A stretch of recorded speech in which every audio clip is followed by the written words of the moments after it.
Best teams in the world throwing down to see who's going to win this championship. We're here in the wild card round. It's going to be the Tonons taking on Damage and Infamous, taking on X Factor Matty Marshall alongside Greg Sewers, paintball legend, future Hall of Famer. So, Greg, let's talk about this wild card matchup. First of all, Damage. Joey Blute and the leadership of that team has done everything they possibly can to grab every all-star that's available, picking up Alex Goldman, Chris Shear in the offseason, get Marcelo Margot. And it's a laundry list of some of the best players we've seen out there on different teams the past few years to complement a core that had already won tournaments, but struggled a bit in the prelims. And the Tonons did too. If you're a top-level team, 10 seconds to go here before the start of the first point, if you're a top-level team, you're playing in the wild card round, something went wrong. Yeah, absolutely. And for Damage, it was just loose deaths, losing gunfights, and that's always tough when you have a strong core like Damage does, have all-stars come in. It takes time to put that together as a team. Need to win to move on, and you have to win 4 games in a row out of the wild card round to win the tournament, which definitely has happened. Damage on the blue side, they're going to be losing Edwards here first as Tonons get into the snake. Damage already there. As Axel gets out into outside snake 1, matched up with Keith Brown. He's got Alex Goldman behind him. What a potent duo there. With Axel Godin, the best snake player ever to come out of Europe, as the Tonons flood a body on a secondary move up into that 40-yard line, 30-yard line wedge on the D side. Federoff's going to have to continue to answer on that Dorito side. He's notoriously this weekend been in that small wedge, but Chris Shear has been one of the major pushers on that Dorito side, and he has to get up there to limit his ability to kill people down the wire. Yeah, they're even up right now on the real estate with Shear and Fedorov both in that wedge looking cross field here. Keith Brown and Axel also mirrored up here in the snake. Spitzma inside, so that's the next body over here for the Tonons. They still have a couple bodies stuck in the pocket in the back center with Marky Franz looking towards that D side, and then Colombo at that pretty crucial can. Guys have been spending a lot of time, or teams have been sending bodies to that can to get Overwatch here in the snake. The shot over the snake beam from snake 2 into snake 3. Yeah, Tonons are still in that pocket, like you said, and a little bit doubled up on lanes. You can see a couple of the players switching back and forth, kind of figuring out what the next move is. And realistically, for the Tonons, they need to get a second body over here onto the snake side to compete with Mouse and Keith. Yeah, so 5-on-4 still in favor of the Tonons with the early death of Jacob Edwards. He died out of that can, so that gives a little bit of freedom here to Axel if he wants to get up into snake 3. I don't know if I'd go up there yet if I was Axel, though. Even up a body, maybe wait till he can get a little help over here and get another body in the snake structure. Yeah, absolutely. With the back center and that mini wall, Tonons can afford to send one more player over here to help Axel, and that would free up Colombo, but Colombo's going to be the action maker here, doubling up back center, moving towards his snake side. He knew exactly what needed to be done. Yeah, so Colombo, the veteran presence here. He doesn't want to spend too much time in that Hertz can, though. There's quite a few bounce shots going into there. We've seen most of the minor penalties come out of that Hertz can. He wants to make his way out to this snake corner as soon as he gets a chance. It's just very tough to do while Mouse is wrapping the tortilla tower. Yeah, so seeing a situation where Damage down by a body here in point number 1, and after taking some decent spots, just rolling guns through those forward gaps and see if they can try to clip a body to even up this body count. But Axel Godin is going to crawl across. So again, he got a little bit of help, but no one else is in the snake with him. Well, that's going to force some movement out of Chris Shear. He can no longer just sit on the inside, cutting down those lanes in that Dorito wedge. You see the first engagement there. Yeah, he almost shot Chris Shear, but Shear now knows that Axel is in that spot. So Shear is going to tuck in, and Axel's going to go down the sideline. And then Colombo dips out to get the Plano Tortilla Factory Tower. Great move by Axel to start opening up a little bit of movement for the Tonons. Well, now that the pressure is going to go to Axel with this move up into snake 3, it's going to take a little bit of pressure off Spitzma. If Spitzma wants to get out of that mini wall, or if they want to get out of that back center. Spitzma does have a really good angle on that D side, but he's also a big-time attacker for him. He's been solid for him this season. 2 finals appearances in a row for the Tonons after not having a great first event, but they are definitely due for a win. Never won one here in the States as professionals, but they crushed it in Europe for 2 decades. Yeah, at least. Yeah, you can see the Tonons getting a little uncomfortable in the middle there. Their back center and their mini wall switching back and forth as Marcelo Margot fills out to be the 3rd body on this snake side for Damage. Yeah, so down to 4 minutes taken off this 15-minute regulation time. Going to look at Konstantin Fedorov, number 88. They're in the wedge for the Tonons. Still a 5-on-4 situation. And he's kind of on island over there, Greg. The closest body to him is the back center. We've been seeing that a lot. I mean, you can make a move down that Dorito side. You definitely have to dive through some gaps like Keith Brown is looking at right now. But with the closest guy being in back center, you really need that help. He'd have to sacrifice that lane, give Chris Shear a little bit of leeway to move up that side if he wants to go help Fedorov. Excellent comms. Of course, we're going to hear that all day. Guys have some minutes to play with and gives you some time to have full-on conversations with your teammates, and we're looking at the best 10 teams out here. And you do not want to be down a point as the time's ticking off with these long points. Yeah, if you just joined us, weren't able to watch or just started watching pro paintball, when a field is playing a little slow and you're not playing a ton of points, every point becomes more important. If you're playing a game where it's going to be 6-7, you can throw one away here and there and just go back after it, and this is not the case here. This is, with the way this field is, it's an out-and-up field. There's basically two centers of attack. Legion did play the center really well yesterday, and so did PB Fit. So kind of looking to see what they're going to do here on Sunday, or how much tactics and strategy that the rest of the team's got watching those games. But still, it's high risk. So it's an outside-and-up field, and so we're going to see guys take these positions that they're currently in and then look cross-field, and it's just a calculated risk as to how fast you want to be pushing up on that D side particularly. And yesterday, though, Greg, we did see guys start to push the issue on that D side. It was working for the most part. Yeah, and you know me, I'm all about the aggression. I always think it pays off more often than it doesn't. But speaking with some of the teams after yesterday's games, most of the players just said, hey, it's up to our front guys. They get to choose if they want to go or not, and we just do our best to support them in the mission. But the game plan only gets you through the first 10 seconds as you walk on the field, and now it's up to the players to figure it out. Yeah, so everyone in the same spots here. Chris Shear on an island completely as all three bodies for damage are over in this snake. And then it looks like Marcelo Margot's going to dip back over to the Hertz can, and he's going to be looking towards that Dorito side to keep Fedorov at the wedge. And then Keith Brown and Mouse in the snake. Look at this big fill all the way across to give Shear some help as Marcelo Margot is going to get up there and get right behind him. So a couple nice moves from Marcelo. So it's two bodies on the D side, now two bodies on the snake side here for damage, as we got 8 minutes and 26 seconds left to go. Still a one-body advantage here for the Tauntauns, but they are just posted up in these spots and do not look like they want to move forward. Yeah, Tauntaun's well aware of the moves that Marcelo just made. That he went over there to support Chris Shear to make moves on that Dorito side. But you can see it makes Konstantin Fedorov a little uncomfortable over there on that island. I like that move by Marcelo. He's looking to break open the game, and I think it's done from the Dorito side. The tough thing now is that every single body over here from the center to the snake was looking for a second towards the D side. Yeah, I'd like to see Mouse and Keith work together to get Axel tucked in so they can get one more knuckle there and start putting a little more pressure on Fedorov. Well, Axel with the tactical retreat, and there goes Keith Brown.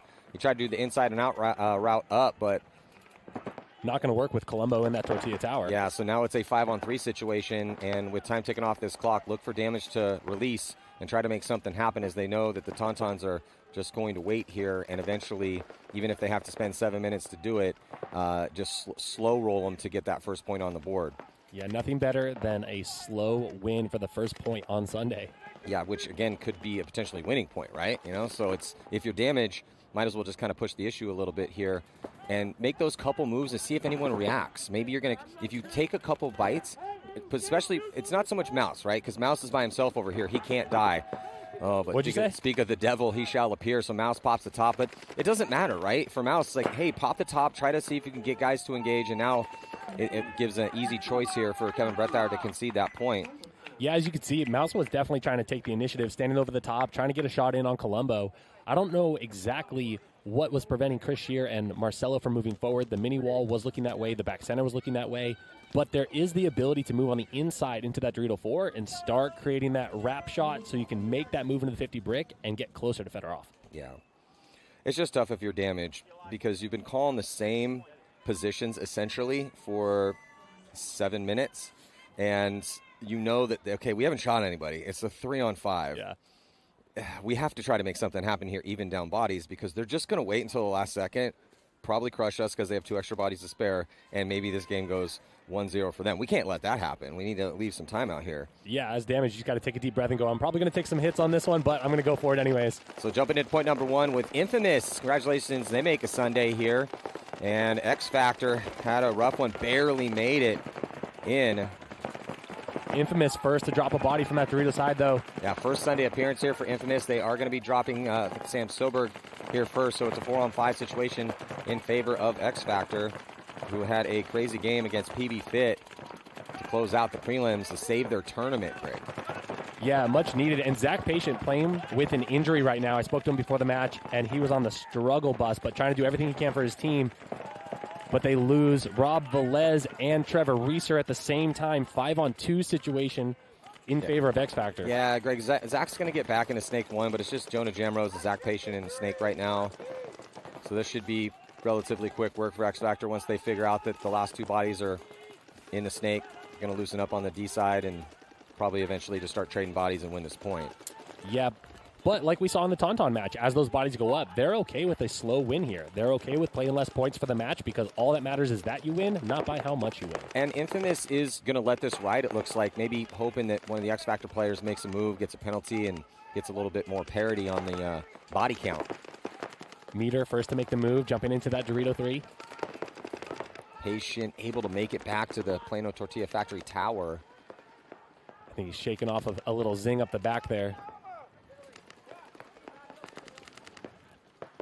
Jonah and Zach are holding strong, but they definitely need to continue to try to make something happen. I like the retreat by Zach, maybe swinging towards that Dorito side. Yeah, so Meter just made a move. And there goes Archie. Going to get out to the Tortilla tower. And then here comes the move all the way to the 50. Trying to get through that gap. Makes it clean. And here comes Billy over the top into the Snake 3. Jonah looking in the middle, trying to see if he can catch one of those players making a move. No one's committed yet. Jackson's thinking about it, though. Jackson rolling off. Up on his feet from the mini wall. This is the opportunity for Matt Jackson to start going into that snake side wedge, cutting through the middle to shoot Jonah, as we've seen so many times through the prelims. With those bodies coming off as fast as they did for Infamous, X Factor, as the point finally conceded after Zach Patient got shot, X Factor might have been off a body as far as the kill count. Definitely. And then it took them a little bit, and then they figured it out. But just being very careful. Smart play there. Great off the break. They did the work early, and then very intelligent to finally find Patient, catch him on that move across to the back center, and then force the concession as it was a 5-on-1. X Factor looking strong after coming off that clutch last-second win against PB Fit yesterday.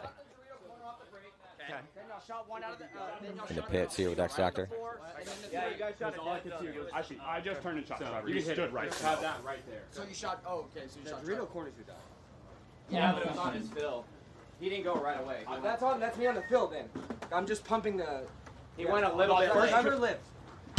Yeah. He was the second death.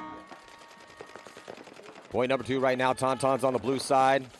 Tampa Bay damage on the red side, and Keith's going to get past that gap and get into Snake 2.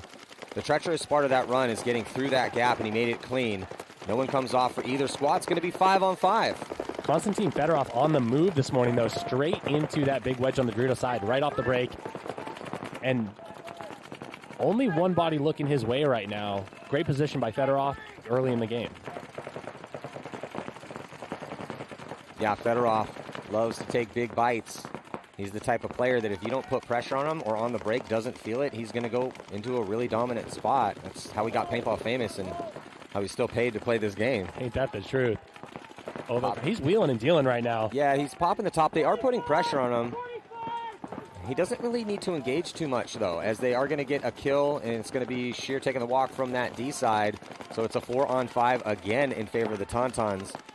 And now with the point on the board, under 6 minutes to go, and the extra body, look for the Tauntauns to do exactly what they did in that first point. You're not going to see a ton of reckless movement and trying to stay alive in their bunkers, but Konstantin Fedorov over-battling a little bit out of that wedge, and that's going to even up the count. That's going to give Jason Edwards, an opportunity to start moving down that Dorito side. He is the widest body. That's Jacob. Jacob Edwards. Yeah, moving fast. I think that might have been Keith Brown dipping into Snake 3, and he's calling his kill on the pack from the can. See if I believe Edward or who's that? Colombo. Yeah, Colombo carrying a case of pain in the back. He did not make that shot. The referee went and checked him out. Might have shot him on the fill, and he did. So it was a 5-on-4 in favor of the Tauntauns, and now it's a 4-on-3 in favor of damage because Keith Brown's going off in the Snake. Keith Brown always coming in at clutch moments, and Jacob Edwards, famous for him, especially late day on Sunday. Quick fill over to that Dorito side can, try to prevent the bleeding. Jacob's looking to make a move for damage over there on the Dorito side. Yeah, so Jacob Edwards scanning inside. He's the only body over there for Tampa Bay. He's calling his kill crossfield, but I didn't see anyone on the Tonons flinch. I love Jacob, but he does that a lot. Ooh, popping the top, though, and Max got in. He's now going to be taking the walk. 2-on-4 here in favor of damage. Little attempt at a counterpunch from Franz. So I was going to say, Keith did not see that body fill out. So he was calling his kill, but then gets right on that lane, and they do combo on that kill. So Colombo, he takes the walk. Just Spitzma left alive at the mini wall, and he's going to get tapped out. Here comes Tampa Bay damage. Mouse with his blazing speed, going to run in there and actually post up for a second. I think he's going to ask for a check. Alex Goldman hits the buzzer. Game is tied. It's a little under 4 minutes to play. Man, no easy matches on days like today. I love it. A little loose after that first kill. I agree. I was actually surprised that Fedorov was battling that much out of that wedge. I mean, he loves to battle, and he's really good at it, and we can see the replay. But, yeah, the Tonons, again, go up that early body. But then Fedorov was actually – he was down low holding a lane, didn't know that Keith made that move up. So Keith caught him slipping. That's that risk reward. He had Axel in the snake, assumed he was controlling the wire, but Keith was able to get around and get that first shot on him. Yeah, and then it was tough to see if Keith was the one that got that kill or if he pushed him out into Jacob's gun. Regardless, great job by Keith Brown to help out his squad. Tampa Bay tie this game up here in the wild card round. Now let's see if Infamous can answer. Let's see if they can stay alive on the break. That was a big problem for him in point number 1. Oh, no. Trying to dig out wide. Zach Patient first to die for Infamous. What's his injury? Did he tell you? It's a herniated disc that's been haunting him. He's had surgery. Okay, yeah, the same one. Yeah, he's been doing everything he can to take care of it, but he's battling today. I didn't know if it was a new one. So doubling up the Snake 2 position here. Archie Montemayor screaming as another body walks off the field. So it's a 3-on-5 situation here in favor of X Factor. Infamous is going to be forced to go again in a low body situation. They're going to have to start thinking about the clock. I say that with 12 minutes on the clock, but if you've been watching all weekend, you know it's not as much time as it feels like. Well, and margin doesn't mean anything on Sunday, so maybe you can wait for a little bit in the 3-on-5 and see if you can kill a body, and sure enough, they do, and it's going to be Colt Roberts taking the walk. So now it's a 4-on-3 situation. Infamous is going to be asking for a little bit more of that. Hey, battle me, get in a gunfight with me, give me a chance to try to shoot you because you have a lead and a body advantage. Give me that mistake. Pretty great field positions to be down a body for Infamous right now with Jonah in the Snake 2. We've got Rob Velez in that mini wall looking at the cross. I'm not sure who that is in the Dorito side right now for them. Back in the Dorito 1. Here comes Billy as he goes inside and out, up into Snake 3. Archie with the great communication. They know the count, but they don't know where the third body is. He said, it's 3, but I don't know where the third body is. Great comms by Archie trying to put it together. Billy might have got that kill from that Snake 3 position. As the referee goes in to check out D1. Nope, good to go. Still 3-on-4. That's that really tough bounce shot coming off that Dorito can directly into the Dorito 1.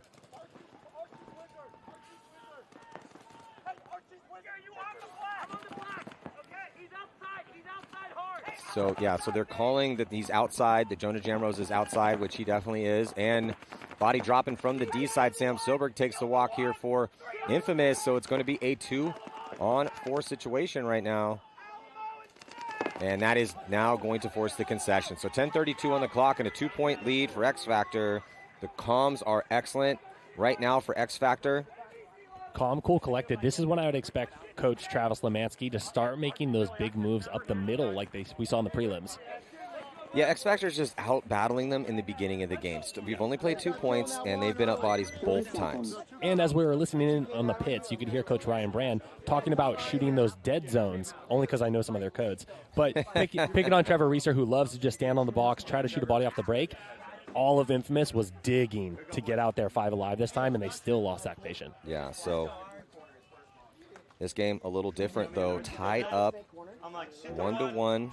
Not much time here left on the clock. This could be the point to decide who moves on to play Edmonton Impact in the quarterfinals. Here in the wild card round, Tampa Bay going to stretch out a bit on the D side, and so do the Tauntauns. Let's see if we get a 5-on-5 break. We do not. Tauntaun's going to be losing a body, and it's going to be off the Snake side as Axel Godin taking the walk. That's a great kill here if you're Tampa Bay Damage. That's a huge kill, but losing Alex Goldman out of the backfield before he can get out wide to help Keith Brown capitalize on the kill. Oh, but Konstantin Fedorov, he gets shot out of the mini wedge. So now a 3-on-4 situation for Damage. And the Tauntauns do not. This is an outside and upfield, and all three bodies are trapped in the pocket right now, Greg. Yeah, trading blows. This is when I'd start to look for Marcelo Margot to spread wide, but it might not be fast enough as Tauntauns refill the Snake. Great move. Spitzma gets to Snake 2 spot. He's going to roll his gun outside. No one to shoot in that position right now as Keith Brown is dedicated towards that D side. They do not want to let Colombo fill out wide. Marky Franz for the Tauntauns still in that back center, just pumping paint down that D side to stop the attack from Edwards and Shear. Yeah, Edwards deciding that it's time to get out of that can, start making moves down the Dorito side. He cuts inside to the Dorito 3. Now it's Marcelo's job to come out here, support Keith Brown on the Snake side. Yeah, we're seeing that quite a bit on the D side, where the second attacker, will leapfrog his player. He'll get up, and then he'll get up that first attacker, Chris Shear. Now he gets across and gets into that wedge. Man, if only a Dorito guy had said something about that yesterday. Yeah. So weird. Yeah, so right now Keith Brown's getting some help from Marcelo Margot. Margot in a good spot at the Tortilla Tower. Yeah, and this is one of those situations with the one-body advantage right now for Tampa Bay as we're closing in 2:14 is can they get themselves in position to utilize that extra body to force a trade or have a big move to try to steal this win in these last couple minutes. Edwards and Shear are putting heavy pressure on Franz in the back center for the Tauntauns. I can see him trying to wheel and deal, wrap both sides, and just hold the onslaught on that side, but it's only a matter of time with two aggressive players like that from Damage. And if you're the Tauntauns down a body, you know the team is going to push. You know Damage is eventually going to try to make something happen with that extra body. And kind of hoping that you can catch them in a mistake, maybe steal the win as well, too. They've done that a couple times this year, or force an overtime. Yeah, absolutely. And smart move by Franz right now to dip into that mini wall so he can see the gap in front of the 50 brick on the Dorito side. Marcelo, he had a beautiful close in the prelims with a 3-pack that went on the list. Give away money, courtesy of Pate Smith Law. It's $1,000 on Sunday, and he's looking for it. Probably he just had checked the clock. He's looking for that opportunity to go into that Snake side wedge and catch a Snake player.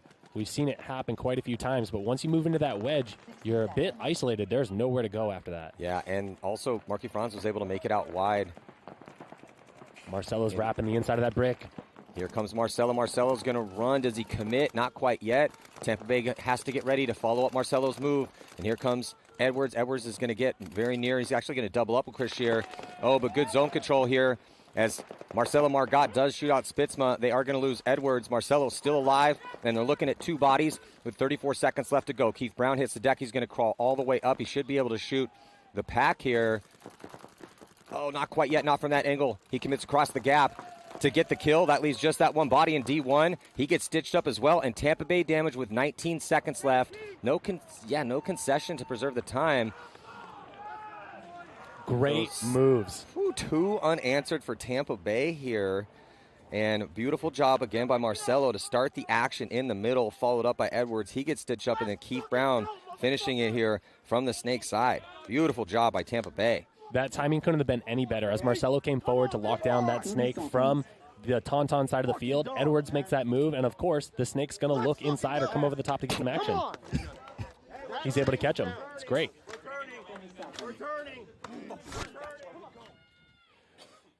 And looking on this replay here, so there's the death as Keith Brown and Marcelo Margot pushing the issue the middle and on the Snake side. And then top of your screen, there goes Chris Shear with these three bodies trying to finish it out. Now, kind of interesting, too, at the end, as they could have just waited and burned the rest of that time off to hit the winning point out there, and the Tauntauns didn't concede. So it did leave a little bit of time on the clock for the Tauntauns to try to make something happen, which is going to make this ending a little bit more dramatic.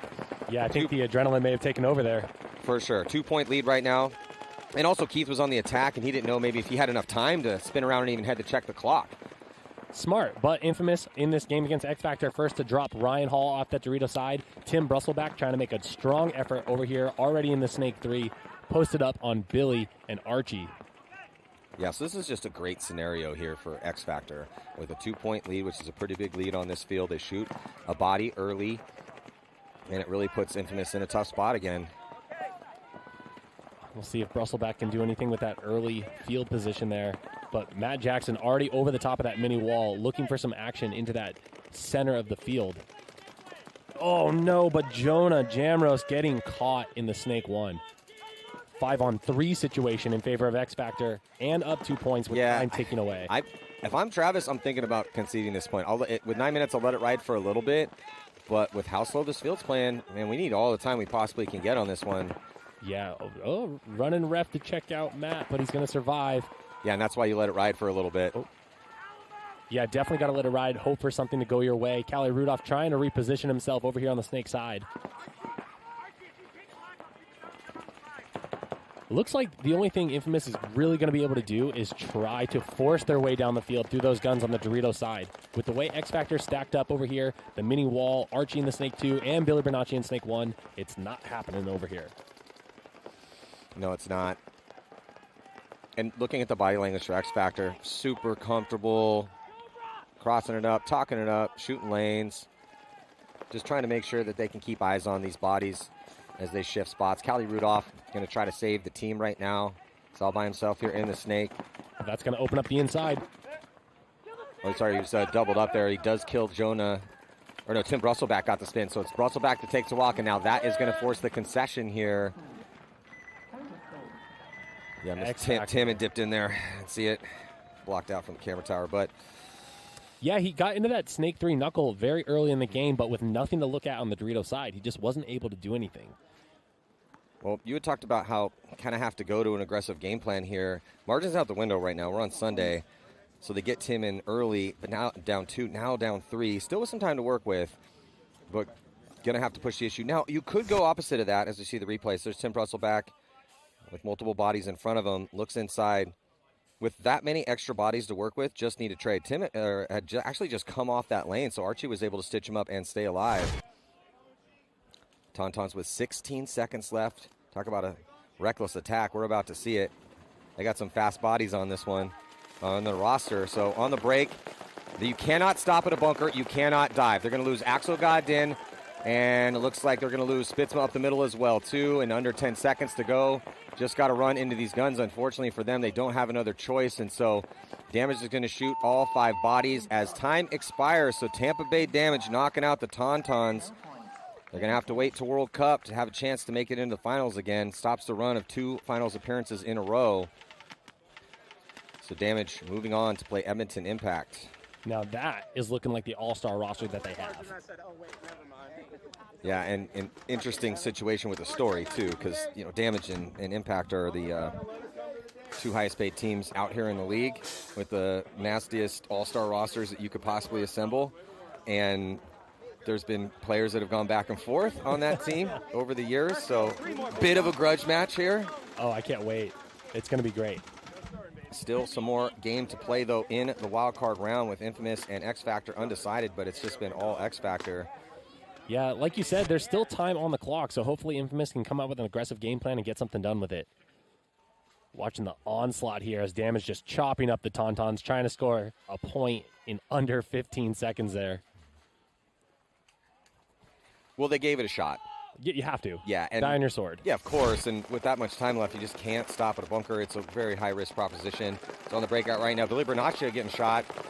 So Infamous has a chance here. They keep 5 bodies alive. They do spread the field. Not a hyper-aggressive breakout, but an aggressive breakout nonetheless.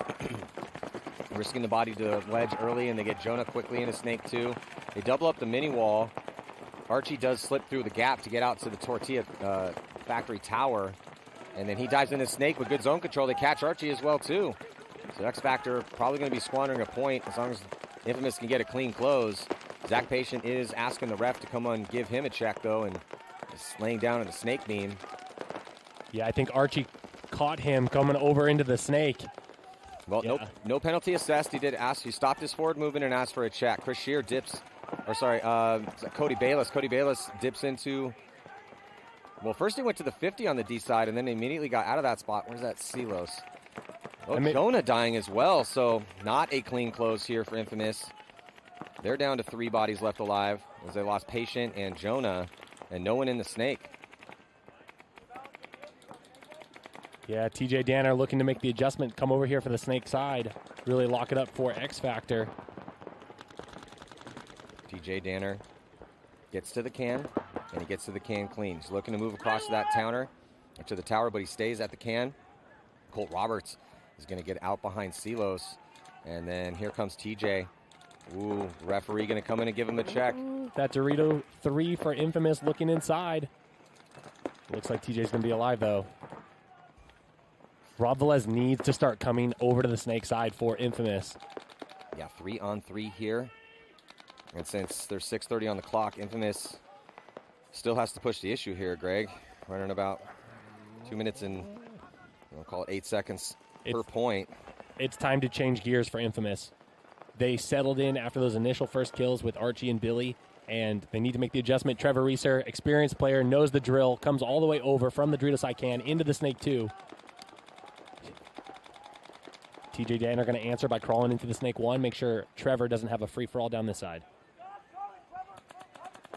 TJ Danner crawls out to get into the outside Snake 1 as Reeser has made his way into Snake 2, looking crossfield. Yeah, Infamous just can't get lulled into having this point go 4 more minutes. Yeah, Sam over there in the Dorito 3 is looking awfully settled, shooting Snake way towards TJ Danner over here for X Factor. He needs to be on the wrap, looking to make moves. Just over 5.5 minutes left to play and 3 points to go. Yeah, no one's even shooting their guns right now. This is making my blood boil. Infamous, you got to go. So Greg used to play for Infamous for many years, so slightly biased in this game. I don't think you ever played for X Factor, even though you played for half the league. I did. Yeah, that's true. No one's shooting their guns here currently. Still. Trevor Reeser made this move into the Snake 3. He's looking to catch that Dorito player for X Factor. Yeah, so Reeser's probing. He's trying to look for it, trying to make sure that it counts right, that they know where everybody is before he launches an attack. And if they can get this point and be down by 2 with, I'm guessing, maybe 2.5, still got a pretty solid chance. It's just tough to produce quick points on this field. Yeah, good moves by Trevor Reeser to put his team in a better position here. I don't think he's going to get a good look at that Dorito player, though. He may have to go another knuckle, commit to bunkering TJ Danner. But, Greg, you have to also be very careful, because if you lose this point and you're Infamous, that's it. Tournament's over. It's too true. And Rob Velez coming over to the Snake side, trying to back up Trevor Reeser. He's getting closer and closer to TJ Danner. Here comes Sam Silberg. He's going to launch. Does he know where the body is? He does. He didn't get picked up till he got to the backfield. Now, Infamous, did they do anything else with that? So it's a 2-on-2 still after the trade. Big move there from Sam. They are going to shoot TJ. That's huge. Just Colt Roberts left alive. Where is the other body for Infamous, or did he die too? Trevor must have come off, so it's a one-on-one situation. Yeah, so one-on-one between Rob Velez and Colt Roberts, 2 veterans in this game. Rob Velez going to put Colt Roberts in. Advantage Roberts, though, because he has the lead. And, Rob Velez gets the drop in on him. He couldn't find him. Looking a little bit into the sun here. And that is going to be a point. Yeah, thumbs up. Point is good here for Infamous. And 3 minutes and 38 seconds left, so they did capitalize on it. Got a little scary there with Trevor Reeser walking off. That big move from Sam broke it open. Yeah, not where I thought the attack was going to come from, but Sam wound up like a toy and took off. Great move to clear out that Dorito player. Stayed alive, created a little extra chaos for Trevor and Rob to capitalize. And there's Rob Velez, hero of that last point. Trav, I shot the yellow this time. I think that's how I killed Billy. Talking about that shot on Billy Bernaccio off the break.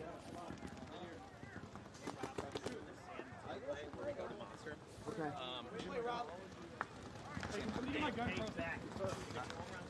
I'm good on paint. 3 shots left. We will see how Infamous decides to answer this next point. Still 2 points to go, 3.5 minutes on the clock. You got all of them. Go to Zach, Rob, Sam, Tim. Yeah, Zach Patient not playing another point. I think that injury's getting to him. Hey, get Sam's face wiped off. Loaded. You in him? On his chair, on his chair.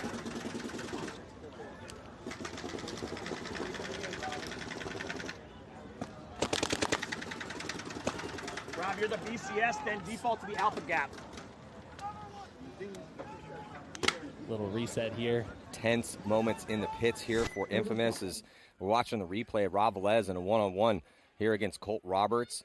Colt Roberts checked maybe to be sure that this was the last body left alive, and I was saying advantage Roberts because he's got a 3-point lead. He's by his buzzer. But as soon as he came back on that snake line, Rob had moved up the field to get a better, wider angle and didn't miss his shot. This is why, ladies and gentlemen, this is why you got to do those drills. So that when you get that chance, you throw that accurate stream downfield.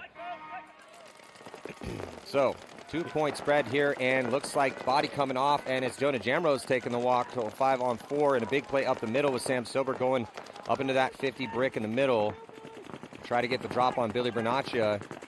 Yeah, and Billy making the snake really pulled Infamous off that secondary lane, so Archie able to fill into the snake as well, even with Infamous's position up the middle of the field. So Brusselback getting a spin, and he's quickly going to be into the D3 spot. Might have just lost a gunfight from that position, though. The referee's going to get in there and check him out. So Brusselback does die, and it's a 3-on-5 now. Looking good for X Factor to try to get this win here, Greg. But gets a shot on Billy. Bernaccia. That's going to make this interesting. Archie fills his spot. Zach Patient gutting through this injury. In Snake 2, only body on the Snake side. Oh, good job, Zach, to take a deep breath there. Almost ran straight into Archie's gun down the Snake side. Yeah, they need offense. They need 2 points, but they still have 240 to work with, so it's not just put a guy in and make a move situation quite yet, especially looking at 4 guns. And Zach's all by himself over here. But if he does move up into Snake 3, it might force the inside move from Archie.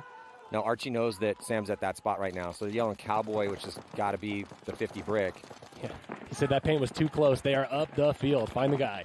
If Zach had moved up before Archie knew that Sam was there, it might have set a trap. But now that everyone knows he's there, Archie's not going to commit on that move, especially sitting on a 2-point lead with just 2 minutes and 10 seconds to go. Jackson with the big fill out to give Archie some overwatch. I like that fill by Jackson. That's going to prevent any weird center moves from Infamous and force them to go up and wide into the guns. That's Rob Velez over there, left over on the Dorito side for Infamous.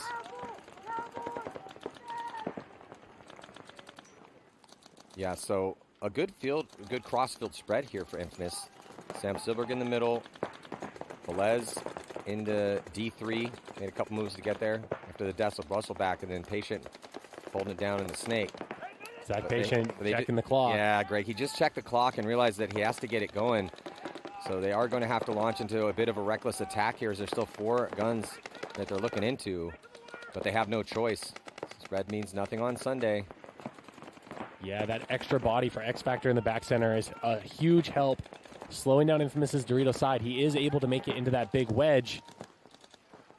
Zach Patient taking the risk, diving into Snake 3 in front of Archie. Now down to a minute. Got to play like at the pace where you need 2 and not 1, and it's looking like Infamous right now is playing at the pace where they just need 1. Yeah, you just got to commit. Hope for the best. Rob Velez over the top, trying to get some production from that Dorito side wedge. Patient stood up tall, and they do get the kill here on Archie Montemayor. And then Patient's going to launch, but a good job by Matt Jackson to stop Patient's attack. That leaves just 2 options here. With time dwindling, Silberg has to launch. X Factor's in perfect positions to prevent this from happening, but loses their back center. They do get the kill out of the back center with TJ Danner, so it's a concession. Game stopped. Whoa, that's got to be an inadvertent horn. Oh, no. Oh, no. Players just shooting each other left and right in case that horn didn't count. Yeah, so there's no way that Infamous is going to concede that. There's no way that X Factor is going to concede that. The coaches start yelling at each other. There's just no way that either team would concede in that situation. Yeah, and it wasn't the concede horn that went off. It said game stopped, like a malfunction of the clock. Yeah, I'm just saying there's no situation where either one of those teams or the game would. The only way that should be going down is that Infamous is trying to push with not enough time left. Coach Travis Szymanski and Ryan Brand making jokes down here like, wasn't me. Yeah, they immediately flipped around. It wasn't us. Wasn't us either. So they're going to throw time on the clock. They're going to put those players back in their spots, and they're going to run it out. That's so tough. You got to do what you got to do, but it definitely takes the heat and the chaos of the moment away. Everyone's settled in. Now it's a regular 2-on-2. Yeah, but with, 36 seconds left? It wasn't looking good anyways. Yeah. 3 points. But why Even you if got to they make get it harder? that point, by the time we get down there, what are we going to have, 10 seconds left? They got some fast guys. They do, and we have had those points before, but those layouts were a little bit quicker. You see Silberg checks the clock, and then he starts to launch, and then here's the buzzer and doing what the rest of us are doing. Like, wait a second. And then just on general principle, Matt's going to shoot him because, hey, you're not hitting our buzzer without a hit on you. Don't touch that. So now they're going to jump into it. Just wonder how much actual time we have left. 22 seconds left. Sam's going to go all the way back. Sam, you can't do that. You only have 17 seconds left. Ooh, might have worked out, though. No, he didn't shoot Matt. Creative play if he had 45 seconds, but unfortunately not going to work out here for Infamous, and so a little bit of chaos, but X Factor, as regulation time finishes, going to be knocking Infamous out of the tournament and moving on to play Red Legion. It's a tough loss for Infamous. Heart goes out. Obviously, those are my boys, but X Factor played a phenomenal game. Yeah, they really did. They took control early and just really never gave it up. I mean, only spotted them a point, had high bodies, Yeah, really intelligent play. Only lost Billy off the break 1 point. Which is, not bad. Yeah, through the most dangerous gap on the field. Living through the break, shooting bodies. Yeah, the whole situation went exactly as X Factor was probably drawing it up last night in their meeting. Absolutely. And Infamous was shuffling bodies. You know, we saw Tim Brusselback play both sides of the field, and that can wear on you, you know. They're all great front players, very talented, but when you're not in the habit, when you're not playing the same spot, it makes it tough. So let's check in with our sideline reporter, Cabby Borders, down on the field. Hey guys, we are here with Keith Brown. Huge, that was major win there. We saw you doing a little surgery in the snake on that gun. What was going on there? So it was a little bit of a sketchy point. It was very crucial, 1-to-1 game, time kind of running down. It seemed like some paint got stuck in there or something. We're not really too sure. We're going to go back and fix it, but I was able to fix it and get it ready, and I was able to close out the point with 17 seconds, so we were able to take that win. Awesome, and now you got a big match coming up against Impact. So what's your strategy going into that? Honestly, it's calm but controlled aggression, right? You want to get to the spots, but you want to make sure you're still alive. So we just got to make sure we keep that teamwork up, and then we'll be able to take the game. Awesome. Thank you so much, Keith. And I am Cabby, and you are watching Major League Paintball.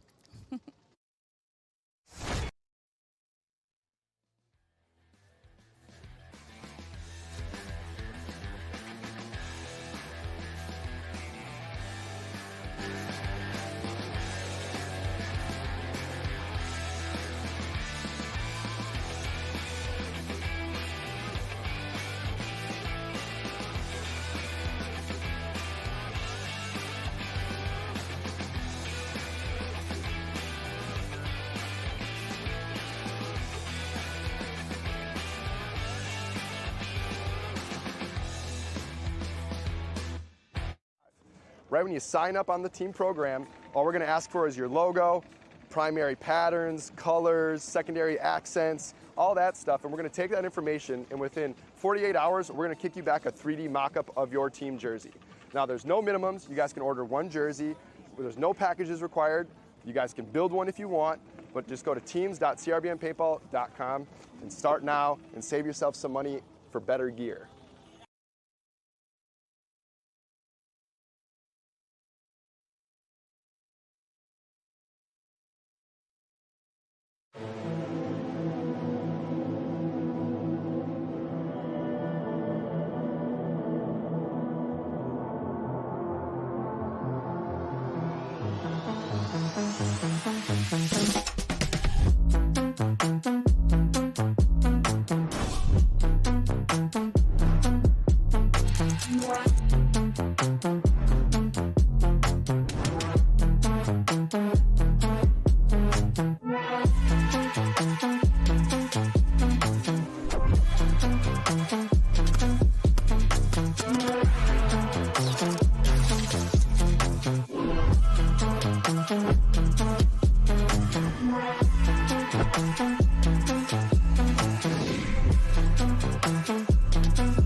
focus, all energy.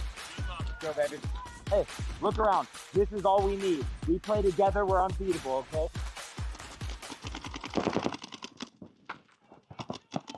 Kill one rocket! The 4! Oh, fuck, take my back. Yep, got it. I think I stay here for a split second. That's fine. Yeah. If you need that. I know, I'm just letting you know. I'm just working through this. Hey, we're making them play us, guys. Same thing. We're making them play us, okay? America, move Sydney!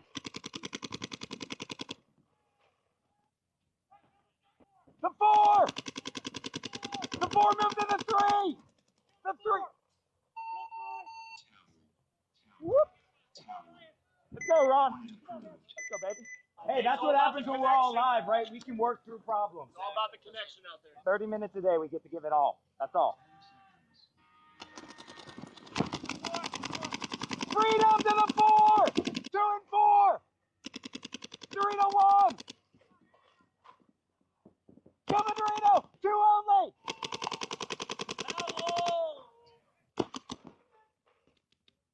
Hey, I'm inside! Is anyone watching the wire? I'm inside! Hey, nothing's over! Calm! Calm! Hey, nothing's over. We're winning because we're connecting.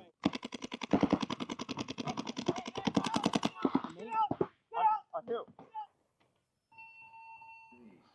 What happened? Who got that? Doesn't matter. Get out. Okay. Come on. We got a minute left. We're doubling the home, me and Mishka. Okay, hey, we're gonna be 2 and 4 cross. We have to hit some shots. I don't know what my bailout is.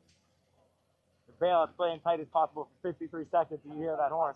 Watch our angles, have each other's backs. It's that simple. Hey, get him out, Sydney! Hey, kill the Sydney! Disco! Disco! Kill 3! Hey, Sydney! Sydney again! Sydney again! 9, 8, 7, 6, 5, 4, 3, 2, do not play! Hey, I saw him coming. I was looking at the clock. I just let him go because I didn't want a penalty on anything. I just looked inside. Hey, that's 15. That's half our day. Now we focus on the second half, yeah? Yeah? We build. We build and we get better throughout the fucking weekend.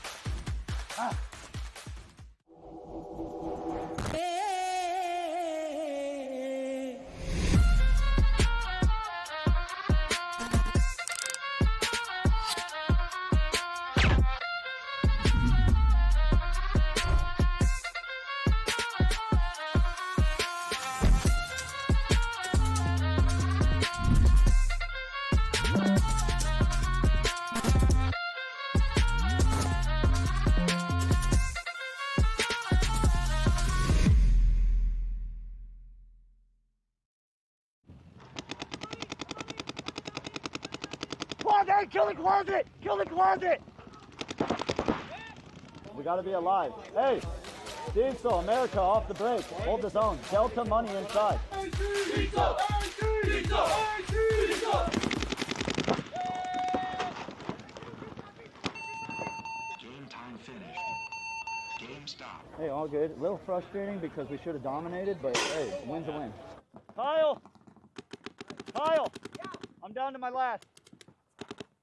I'm down to my last. Yeah, I got you. I got you.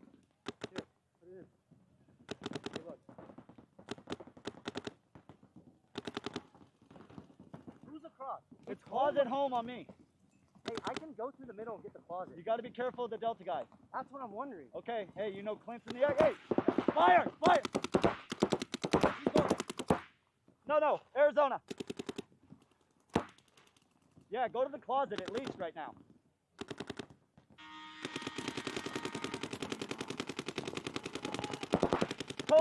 Cobra money.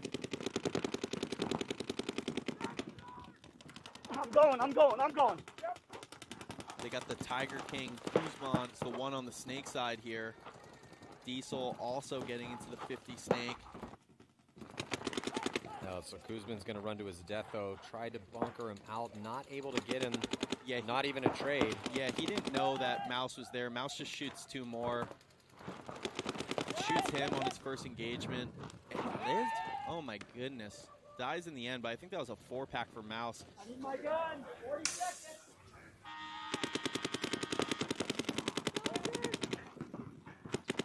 I'm on it. I'm on it. Missouri. Missouri. Kill 4. Hey, 60 seconds. Kill 4. Come on. Come on. Fucking go. Way to be. Be confident in your comms. Hey, check the power play. Hey, Dorito 2's gonna go. I'm on it. I'm on it. I'm on it. Hey, Ricky. Yeah, I think Ricky, Diesel's kill going to be 3. pretty content. Undefeated on day 1. Yeah. Looking Hey, real good. stay Yeah, they're fire. in the driver's seat. They came into this with a chip on their shoulder. And if you beat Legion by 4, you're a favorite to win this tournament. An Magic. awesome job sprinting Yes. downfield to put Come one more on. on the board. Let's fucking go. Let's go. That's what the fuck I'm talking about. Get it on me. Diesel. Diesel. Diesel. Here we go. Dinner on you, motherfucker. I got it.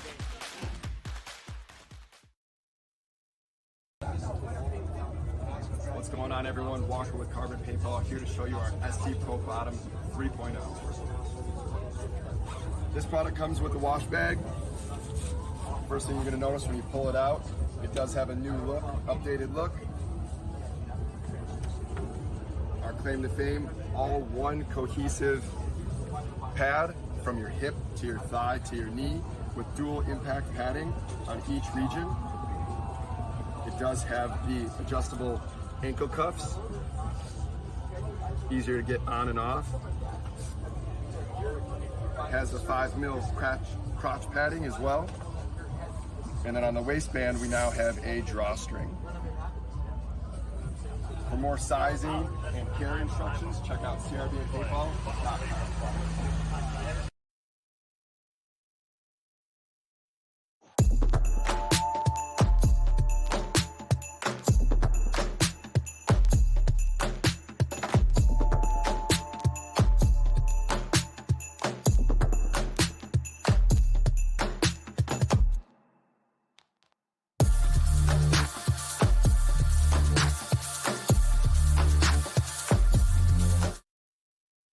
Hey, it's BRNT at CRBN, here to show you our RX prescription insert for the Zero Goggle system. If you're like me and you struggle wearing glasses when you play paintball, you're going to want to invest in this. The RX prescription insert is available exclusively through us on our site. It's going to put your prescription into a frame that mounts inside of our goggles. Quick release, just like that, fits any Zero Goggle system, including the new dealer-only version. Fast access, back with your lens. Play paintball with your prescription, no issues with fogging, see everything.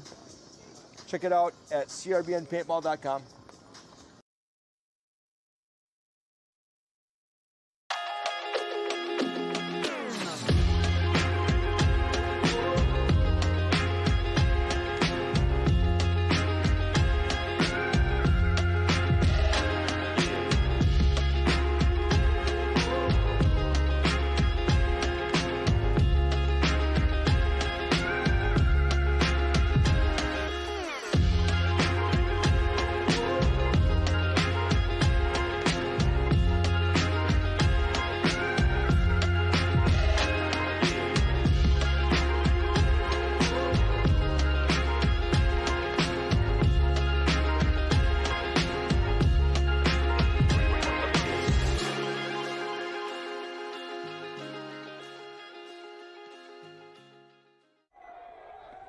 Inside you somewhere lies a Hydra. An immortal, multi-headed monster born for the battle. But the Hydra mentality buried inside you must be cultivated through chaos.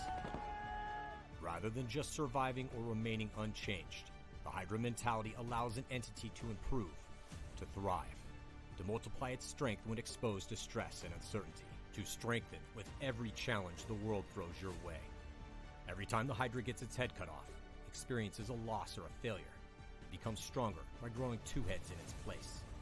The Hydra must seek war and discomfort in order to become the best version of itself. Be like a Hydra. Seek out difficult challenges, power through every hardship, and understand this stress test is a blessing which makes you stronger. This is the Hydra way. Yes.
30 seconds.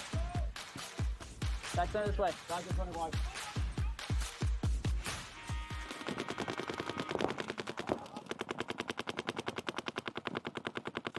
Looks like Zach Geiger's going to get taken out of the snake side insert here for Infamous. Going to leave 3 bodies here for Infamous, kind of stuck in the center. Big move here by Nate Schrader coming to the center. He's looking for Ryan Hall, and he's going to get him. He's also going to get Zach Patient. I was like, oh, Nate just cleared it. We're good. Okay. I just took forever. Okay. Good. No, you did take forever. I was too quick. Get out! 2-on-3 situation. Schrader going to go forward, hunting for Rodarte. You got Rodarte here in the center tower, just waiting on Schrader, and he's going to get the drop in on him. So great point here for Nate Schrader. Schrader living on the edge right now, taking a lot of risk on, but it is a drastic reward potentially here for Uprising. Now it's... Oh my God! Oh my God! Oh! Let's fucking go! Let's fucking go, Graham! Let's fucking go, Graham! Oh my God! Where the fuck is my belt? World fucking champion! Let's go! All the way, baby! Let's go. They're fucking scared. Let's fucking go, Joel. We did it. Fucking did it. Thank you for believing in me, brother. I fucking shot that Ricky. I shot that Ricky. Let's go. I'm happy for you, mate. Way to dig deep with that sickness, man. Let's go to Sunday. Let's win this shit together. Let's win this shit together.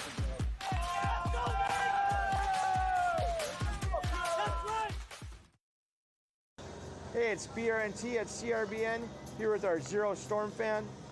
This is a dual exhaust fan that mounts to any Zero goggle.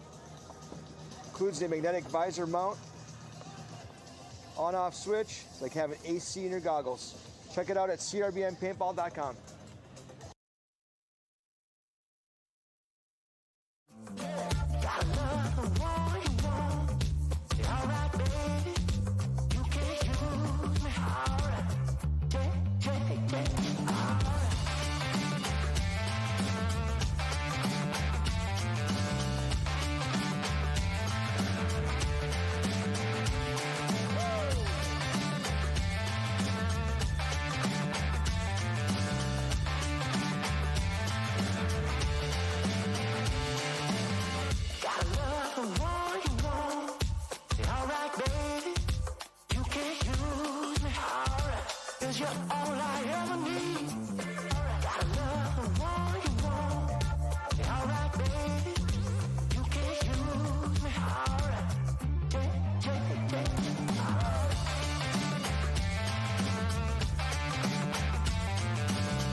We are back, and we are in the quarterfinals. Right now, it's going to be Arsenal going undefeated, and they're going to be in the prelims, and they're going to be playing the Hurricanes. And also in this set, PB Fit and Uprising. I'm Matty Marshall, alongside paintball legend Greg Sewers. So, Greg, let's talk about this Fit Uprising match. Uprising, scrappy, reformed their program. They've been around forever and making yet another Sunday here after stumbling at the last event, but they're playing the best team in the world. So it's easy to call Fit in this one. Yeah, they're definitely the favorite, but Uprising has looked very organized this event, so we always say which Uprising are we going to get. This is the best version of them. The team is very cohesive, played together for a very long time with a lot of experience. I think they have a shot to steal this game from Fit.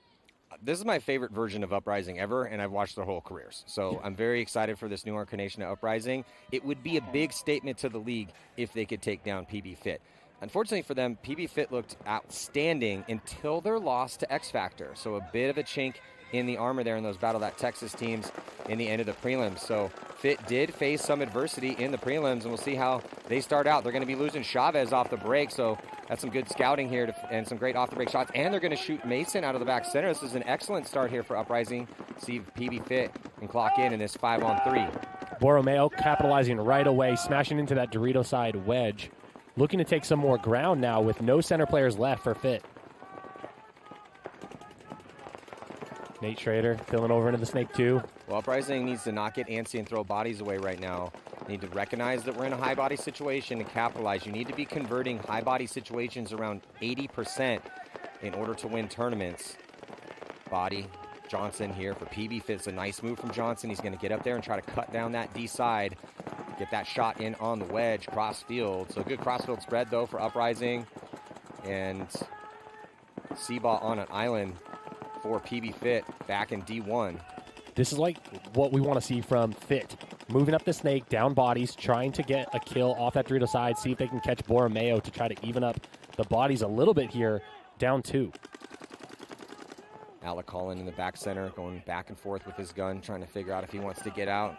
Doesn't need to right now with this high body situation. Could just keep pumping paint, all the pods on his back. Make sure that keeps his front players alive. Nate Schrader in that crucial snake 2 position. He's going inside and also down the sideline. Graham Arnold going to crawl up into outside snake 1. And Nate was a little uncomfortable there for a second, battling on the Dorito side, trying to get that kill off Seabaugh. Now down the wire, making sure Johnson doesn't come any further.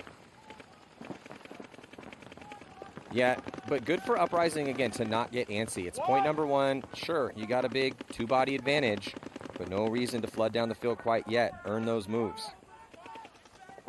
Little reposition here, trying to make some moves in the middle. Yeah, Alec Collin releasing from that back center, getting up into the wedge, and now Alec Collin's going to commit to try to get the shot in on Johnson. Did he trade? He did. So trades in high body situations are crucial. Now it's a 4-on-2. Stewart gets into snake, outside snake 1, crossing it up with Seabaugh. This is Nate Schrader's calling. He can get down that snake when he's ready, but high body situation, no need to go right away.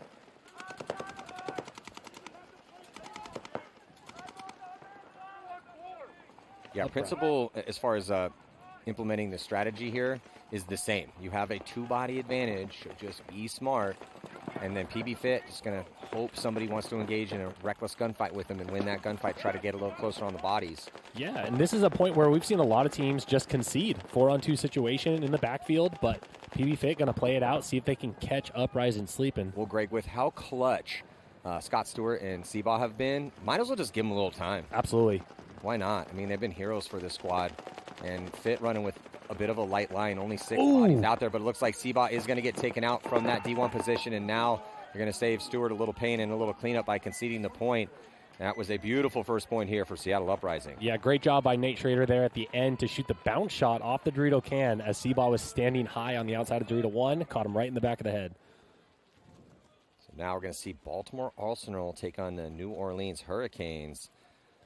I got Arsenal all day on this one. Arsenal did look really good in the prelims, Greg. The Hurricanes were scrappy, though, too. They were able to take down AC Diesel, go 3-1, and cruise directly into the quarterfinals, not have to worry about playing down in that wild card round as we're seeing the close here from Holland. So it started with Holland. Well, it started by getting those 2 kills early, but once it was in the 5-on-3, Holland broke it open by going and running and gunning and trading out with Jacob Johnson. Love that move. Cutting through the middle to clean it up. First point here with Arsenal and the Hurricanes, and Hurricanes going to double up that back center. They are going to be losing their body going out, and a penalty assessed on the Hurricanes. It pulls out Drew Bell. So a tough break for the Hurricanes to start out. Looking good for Arsenal. They keep 5 bodies alive. They're taking ground. They're getting Caleb Abel all the way up here in the snake. He's crawling into snake 3. Very quick to go. He's going to try to go up and immediately just trade out with Seabaugh. Seawright. Yeah, so great trade with Seawright. That's going to leave just Daniel Camp in there. Ooh, Daniel Camp on the wrap, trying to catch Arsenal sleeping. O'Mara able to escape that shot. Great job by Caleb to get down the field and get another body off the field to make it a 4-on-2 situation. Yeah, and a lot of times we'll say, hey, point 1, you're up bodies, play smart. But he did that at the right time because he made that move so quick that it didn't give the Hurricanes a chance to adjust. Yeah, absolutely. But Hurricanes fighting for their life. Bounced Cody Mikowski coming out to the Tortilla Tower. That classic fill we've been seeing from Cody from the back center all the way to the corner. Another body coming off of the New Orleans Hurricanes. 4-on-1 scenario for Arsenal right now. Looking good. Yeah, probably look for a concession from the Hurricanes. Ooh, body coming off. Benny Carroll. Tough death over there for Arsenal in a high body situation. Elliott Weaver still alive over there, though, to take over the attack. Try to find this last body. And they are going to shoot out Camp. And first point going to go to Arsenal. Ooh. O'Mara over here in the snake chirping after 1 point. Ready to go the distance with the Hurricanes. So seeing kind of a steady dose of the same exact thing we saw in the prelims out of Arsenal. Good guns on the break. Caleb Abel being relentless here in the Snake, one of the most aggressive guys at this tournament. I'll tell you what, if Arsenal goes deep and wins this tournament, because we got to start having this MVP conversation. We're on Sunday. We're getting into the top 10 teams here. And Caleb Abel is definitely on that list. Yeah, absolutely. You saw the replay there of the Hurricanes breakout. It looked like something went wrong there. They basically had 4 players stacked on the box, and that's not really a play you want to throw here on this layout. I mean, hey, heavy guns though, Greg. Heavy guns. You got to shoot somebody. No, yes, no, heavy guns. Yeah. All right, everybody back center. PB fit. Chavez able to make it through the gap this time and make it clean. So Uprising, they're going to keep 5 bodies alive. I love this move by Chavez. We saw X Factor do it before. You overslide that Dorito 1 on the far side, and you see the gap, the entry to the Snake.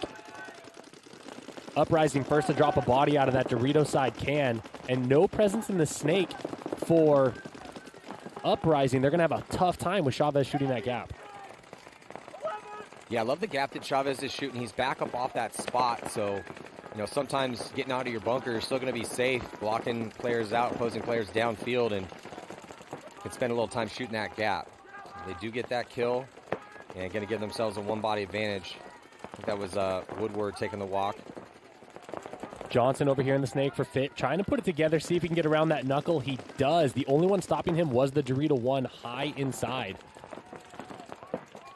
It looks like he's going to try to take it all the way into the Snake 3. This is looking good for fit. No presence over here for Uprising.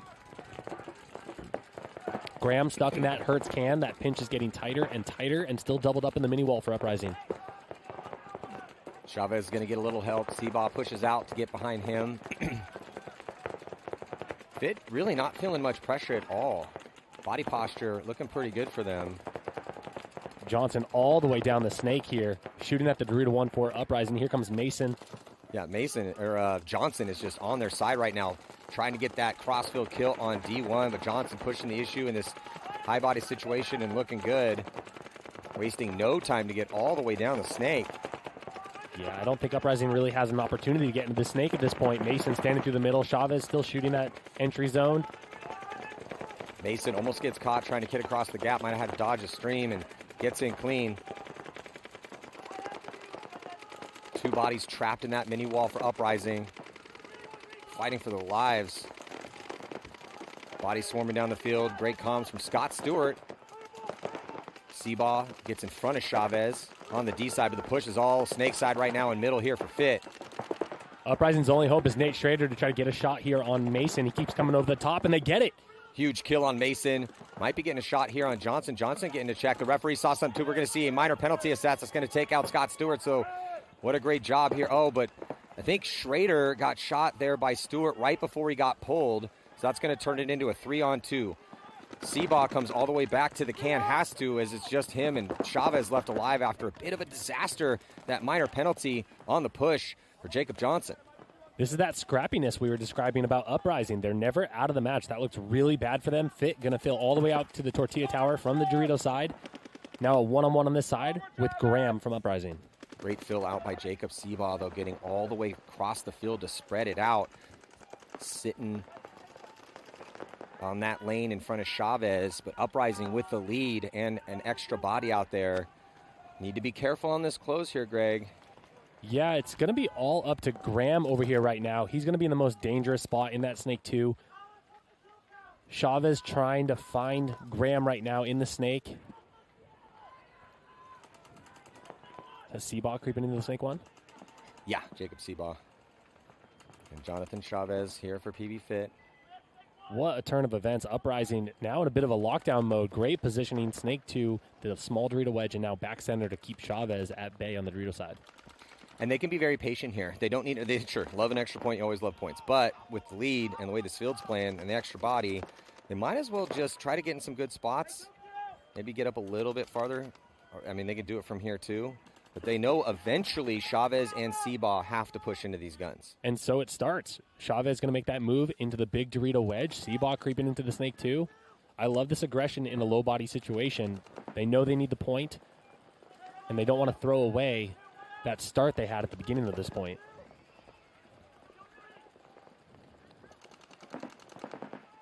Yeah, more comms right now for Uprising, because if you're fit, it's all the way across the field, and if you yell, you have to be careful, right? You want to have some communication, but if you start screaming too loud, Graham Arnold might be able to hear what Seabot's saying and know exactly where he is. This is when you just have to keep eyes on your teammate a lot of times. Yeah, Uprising not really taking any bites in the gunfights here. Chavez able to creep into that 50 brick with the back center. I think that's Holland for Uprising. Yeah, so good position here for Chavez. Arnold not looking that way. Arnold just gunfighting down the sideline with Seabot. Now Arnold shifts off that lane to get back on the middle lane. There's actually no gun on Chavez right now. Arnold's looking that way, but no one's shooting that way. And then Holland in the back center, he's going to move up to the mini wall to get better eyes on the D side. Perfect job here from Holland. So now he's got that Overwatch essentially protecting, what's that? There for Uprising. Oh, and they get the shot on Chavez. Yeah, so Borromeo over there, they get the kill on Chavez, and that is going to concede the point. So it looked like it was going to be all fit. They were up a body all the way on Uprising side of the field, but Uprising in a bend-don't-break moment did not break. Got a little lucky with that penalty on Johnson, but typically you got to shoot someone for them to get a penalty. So beautiful work here from Uprising to take a 2-point lead over the best team in the game right now. Yeah, calm, cool, collected. Doubled up in that mini wall with Mason standing over the top of you and still able to sneak that shot in on him to start opening up the game. In the pit, so Uprising got to be pretty happy with how things are going here in the first couple points. Can't let off, though. And so here's Johnson in the snake, and the referee sees something come through that crack, goes and gets him a check. They had just lost that body inside. Stewart, though, had shot Schrader right before that, though, and then there was Chavez dying off that D side, turned into a 3-on-1. So Arsenal up a point here over the Hurricanes. Arsenal on the blue side. Hurricanes going to be losing a body from the red side. But Arsenal dropping O'Mara out of the back center. Good kill to even up the count. Yeah, Michael Brown walking off for the Hurricanes, and O'Mara, one of the big killers for Arsenal. 4-on-4. Hurricanes first to get 2 bodies into the snake. Good situation. Look for Cody Mikowski to start filling out of the back center.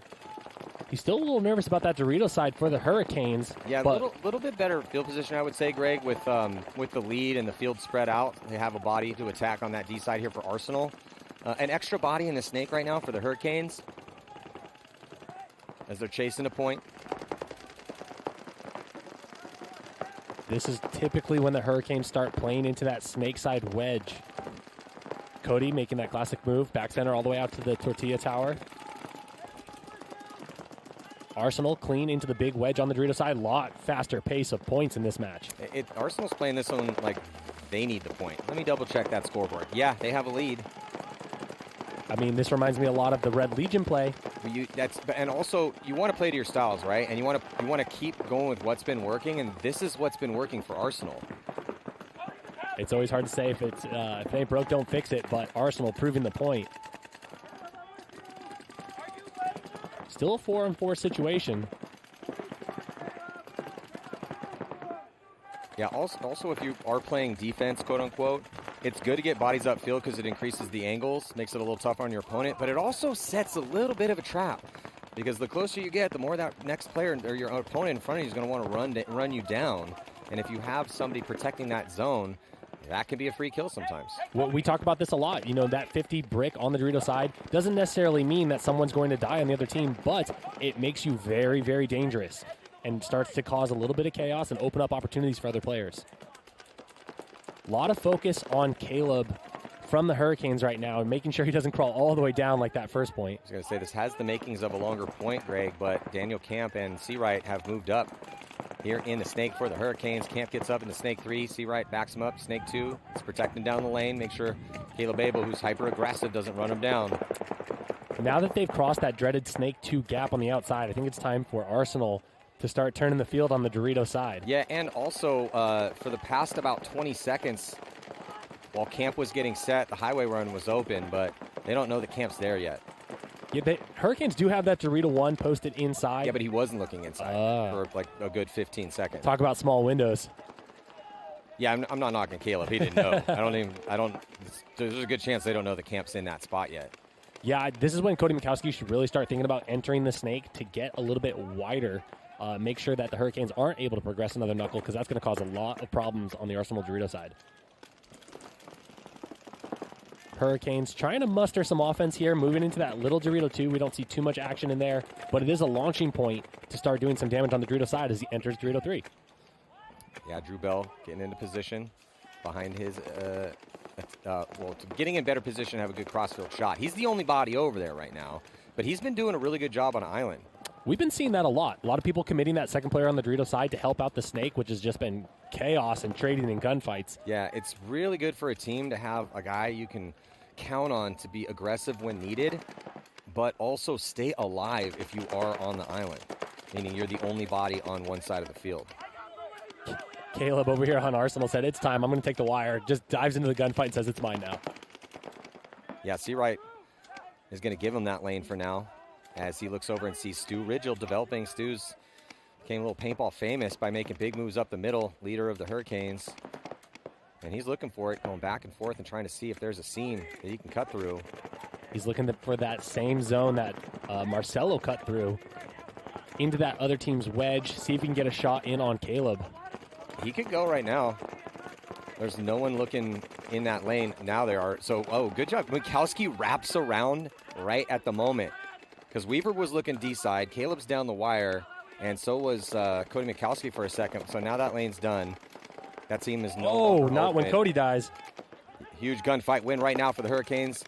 They dot the I. Cody Mikowski puts the Hurricanes in a good spot right now with a one-body advantage here, Greg. Forward progression by Benny Carroll is going to start shutting down that same zone we were talking about. It's going to be a lot harder to cut through the middle, but the Hurricanes still want to do it. You can see that action from the snakeside wedge. I don't know if they're 100% sure where Benny Carroll is over there. He did just bump the wedge. Camp might have found him. Benny is a bit crafty. Another New England guy? He is moving the wedge around a little bit. Yeah. Which you kind of have to do sometimes. You can't always not touch the bunker. Sometimes you just got to get wild with it, and Benny's good for that. Sometimes you got to get tight in there. So Stu's going to do a tactical retreat back to the mini wall, possibly figure out exactly where Benny is, and he's actually going to go all the way back to the back center. So look for him to transition over with Drew and try to make something happen on the D side. So he's leaving Camp and Seawright over here to handle business in the snake, and he's going to go help out Drew Bell. Smart move. There's a lot of opportunity on that inside zone through those big Doritos on the Dorito side right now. Weaver still on the cross, trying to help out Caleb over here in the snake.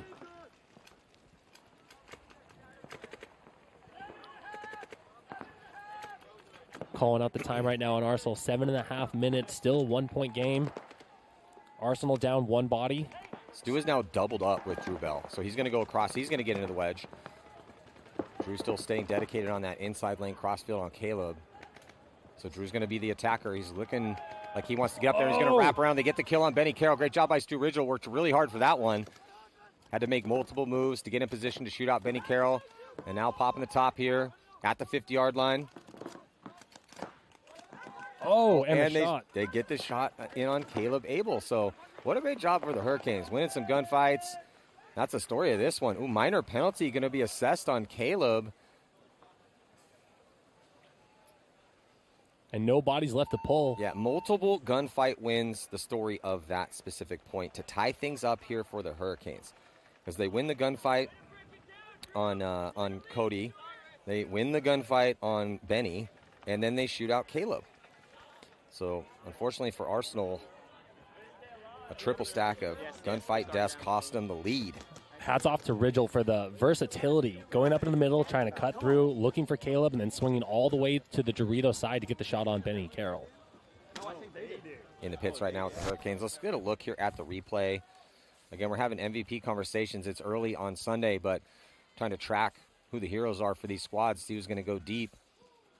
We obviously heavily weight what happens in the semifinals and finals for overall MVP, but Stu Ridgel making multiple moves, coming across. The fit faithful. Always.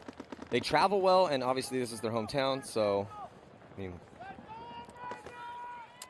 We'll see. I mean, Uprising is just showing us what they're made of in this first match, and to come out so strong with the pressure on, win or go home situation, they're becoming the quick favorites right now. If you beat the best team in the world, then yes, you become a favorite. Absolutely. If you knock out PB Fit and you're Uprising, you better be very confident. I think that's what they need right now. You know, that confidence and that understanding. It's tough. You can be the nicest guy in the world off the field, but once you get into these nets, you have to summon that ego, that edge, whatever you want to call it, and think that you are the best player out here on the best team to become the best team. That's what was so cool about Fit. Going back to last year, I remember, I think it was Chicago, and I saw they made Sunday, and they were just so confident and making their first Sunday as pros. And I was like, okay, this is a really good sign for these guys. And sure enough, it's just the training, the confidence, the talent, the preparation, and then they just not slowly but surely, very quickly, winning 3 tournaments in a row, World Cup champs, became the best team in the world. They're currently sitting #1 overall here. Yeah, and haven't showed a lot of holes in their game plan right now until this match. A couple chinks in the armor. In the last one against X Factor, too. But, yeah, it's a big moment right now for PB Fit. Can they come back with only 6 minutes and 17 seconds to work with? Good break here for Uprising to keep 5 bodies alive, but a really good break here for PB Fit.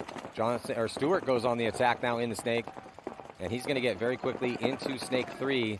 So Uprising really needs to figure out that Scott Stewart is in that spot before they start marching up on that D side. He might have already gotten a kill. Referee's going to come in, and no, it looks like he's good to go. They're going to spin Cyrus Garinger. Garinger getting a spin. He's going to be playing behind Scott Stewart. Quick moves by PB Fit to put the pressure on the Dorito side for Uprising. Nate Schrader looking to make a few adjustments over there. Stuck in the mini wall currently.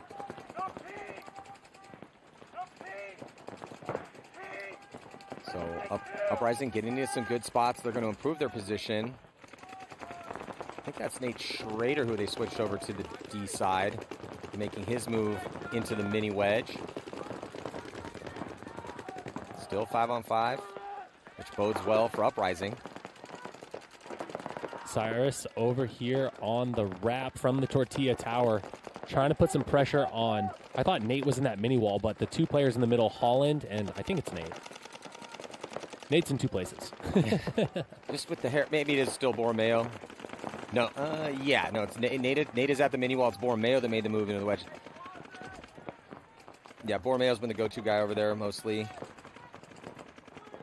Sitting here in front of Graham Arnold in the snake 2, and you can just see the twitch of his hand as he's getting ready for Scott Stewart to challenge him down the wire here.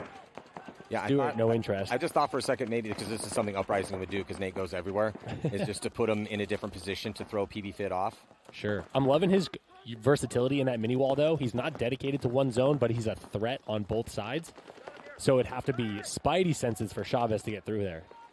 So Mason making the move up to the wedge to help out Stewart. They got a good cross. Stewart looking D side. Mason looking over. Make sure no one runs down Stewart towards the snake side. If we can see Stewart hold Borromeo into that small wedge, there is an opportunity for Mason to break through and do that wedge-to-wedge move over here on the snake side to try to get a shot on Graham Arnold.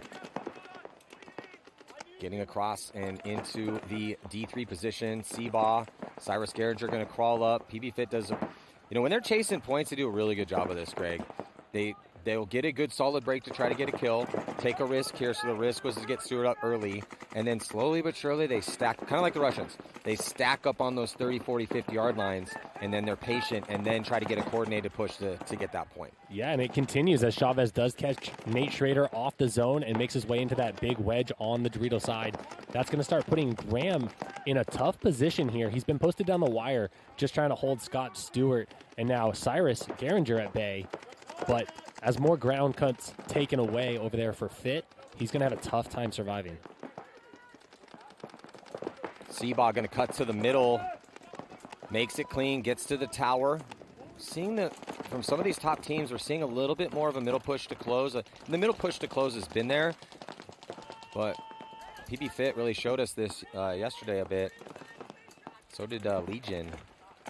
Mason not feeling any pressure here at the wedge. He's going to just keep his eyes downfield to make sure he has all these positions properly identified.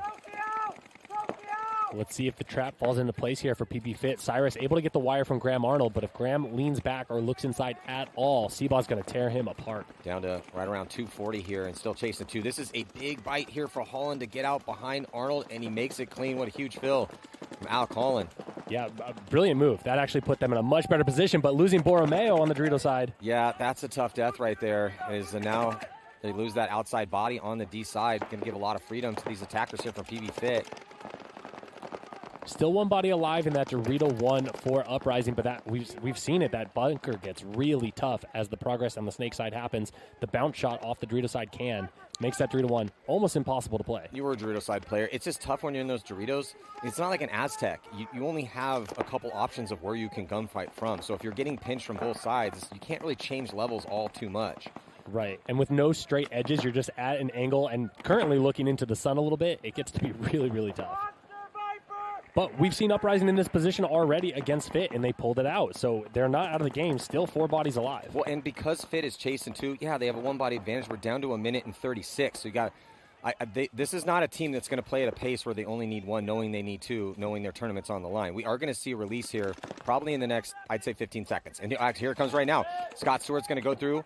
Does not get shot. Perfect job by Scott Stewart. That's probably going to do it. No, looks like Alec Holland wraps around. Minor penalty going to be assessed, though, on Uprising. Mason going to get shot. This is burning a little bit more time. Fit should be able to get this point as Cyrus Geringer is going to get the shot in on Nate's pack, leaving just 1 body. Ooh, and a minor penalty assessed here on Fit. That's going to turn it into a 1-on-1, and Seabaugh gets pulled on Chavez's penalty. But Woodward has no idea that Cyrus Geringer is still alive, and so he's going to get that kill, and we got ourselves a 1-point match with just 50 seconds left to go. Great heads-up play to keep calm in the chaos here for Cyrus Geringer. The miners are plaguing Fit right now. That is not common from their typical style of play, but, pushing the limits down 2, trying to make it happen, and it cost them a bit. Luckily, Cyrus was able to pull it out. Going to be tense moments in the pit here with Fit.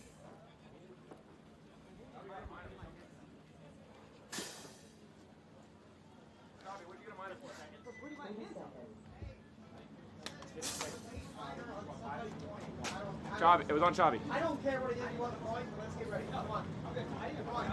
20 seconds. Little quiet in the Fit pit right now compared to their usual. Yeah, I want to hear what Colt has to You say. gotta let the Snake side know that he's the paint. He's making for you to shoot the thing, and you're not telling him Jake's got it.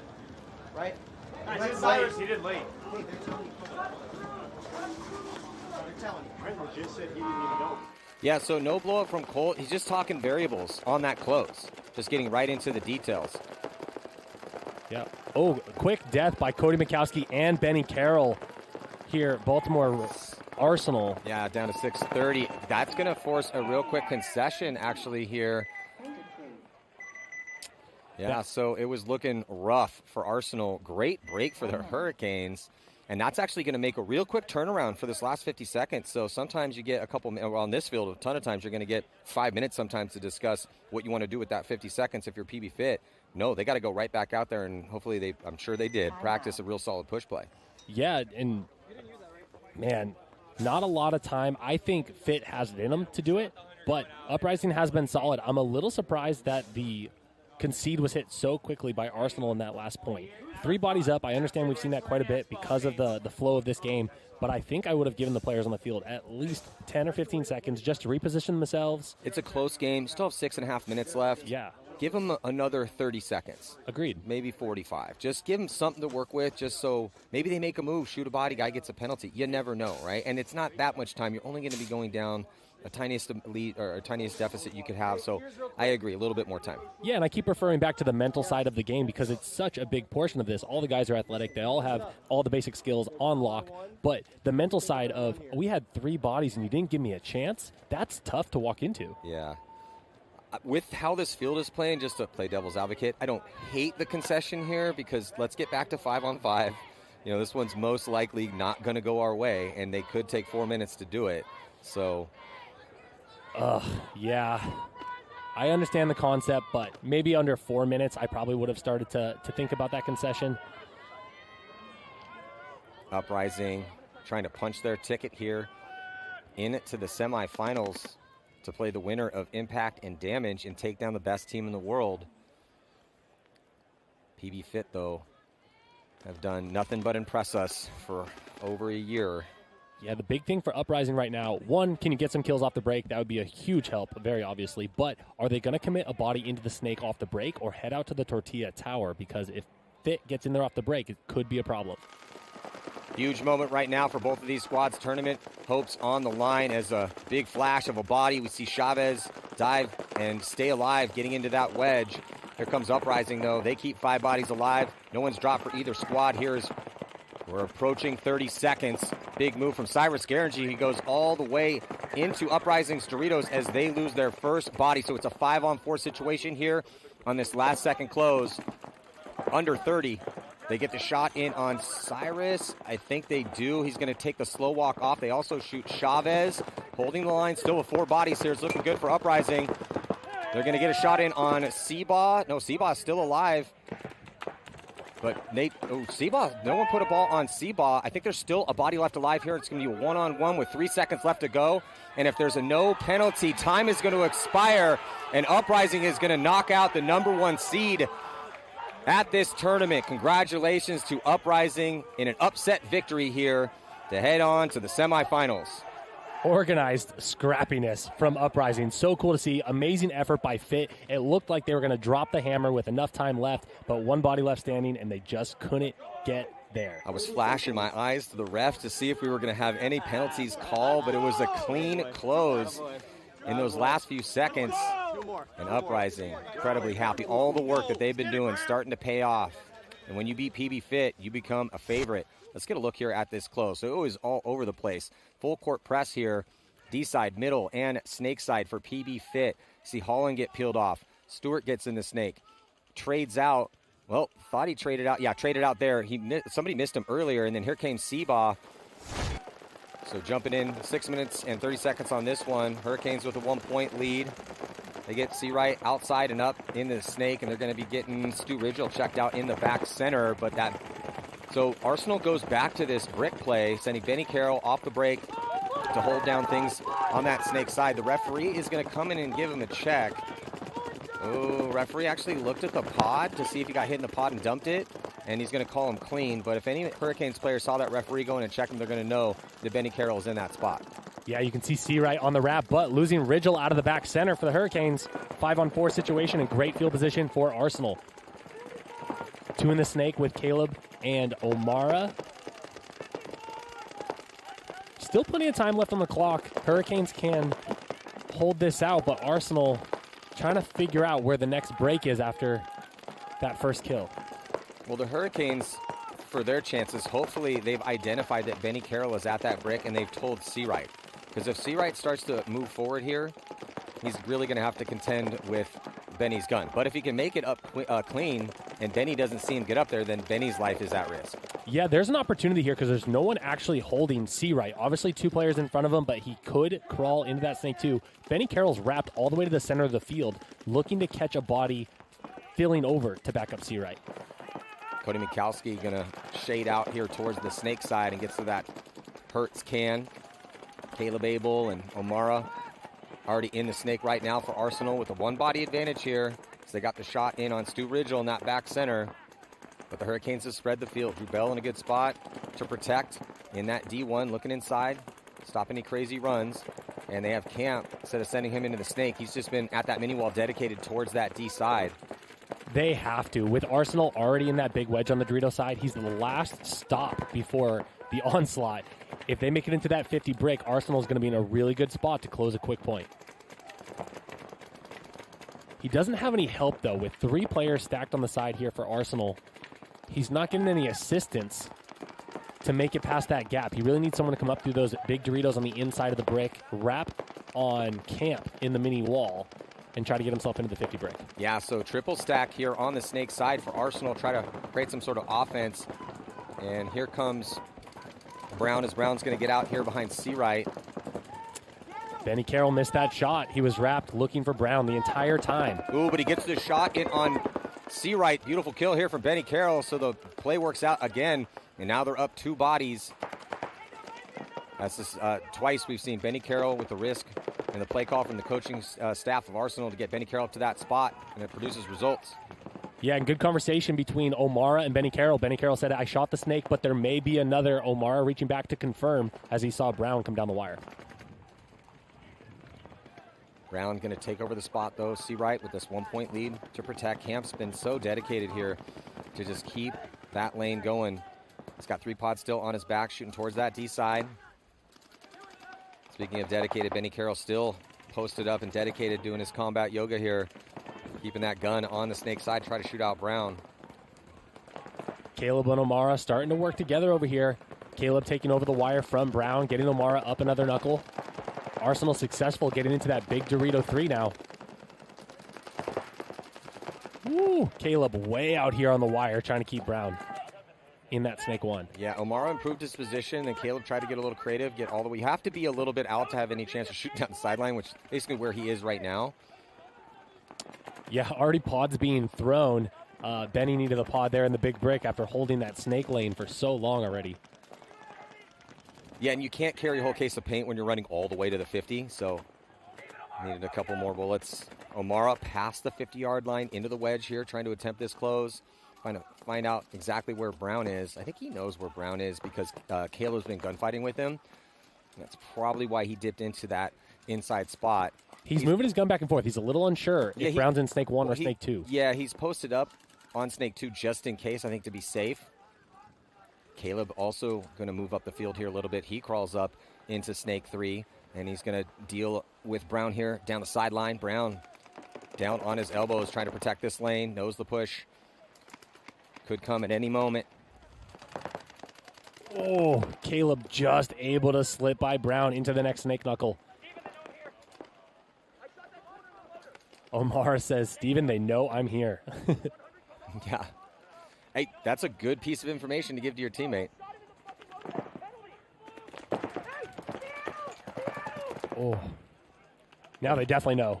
Brown coming over the top, trying to get a shot on O'Mara. O'Mara's got what it looks like a ton of rub, and he's got a big beacon on his loader right there. The referee sees the same thing that I see. Oh, he's going to switch sides. So the referee's going to come and give that a check, and it looks like it is going to be rub. Benny backs up out of that brick to go outside wide on the D side, and then he's going to launch into the open gap here, try to use his gun to get across. But shooting at the wrong spot. He was shooting at Brown. He needed to be shooting at Camp in the mini W as he tried to cross that gap. So squandering one of their attackers here. Benny Carroll trying to get creative. Doesn't work out. Here comes Cody Mikowski. 45 seconds left to play.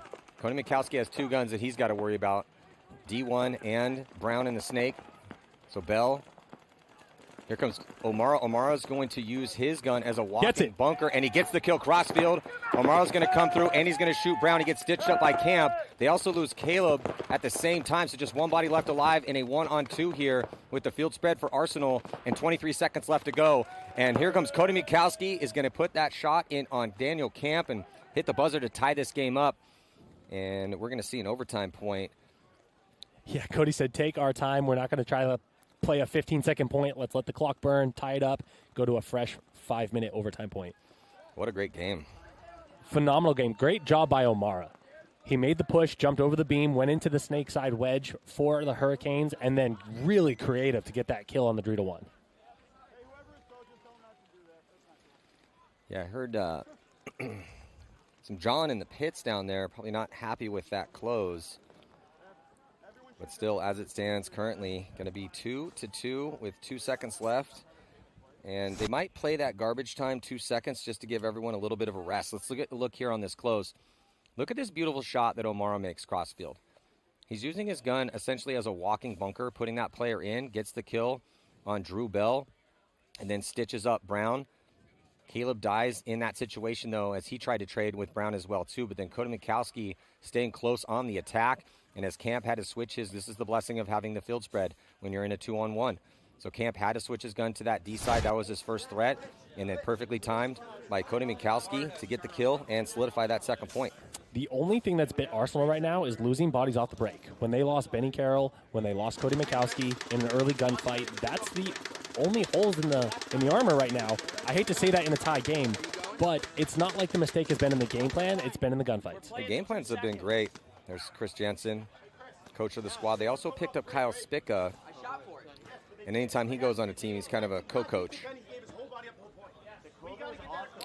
Very structured player, too. I'm sure he's asking the guys to slow down, close a little bit cleaner, but they got the job done, and it's enough to push him to overtime. Well, Arsenal, tough one in the first event, 14th, but then 5th at the second event in Atlantic City, and then didn't make Sunday. They also have a high-powered roster, as we're seeing displayed here, so looking pretty good. But tied, Hurricanes also not in a, I don't want to call it like a full rebuild because they still have a decent amount of their core guys, but Aaron Pate, who's been a big killer for them for years. They lost Mike Bianca in the offseason, who went to coach Dynasty.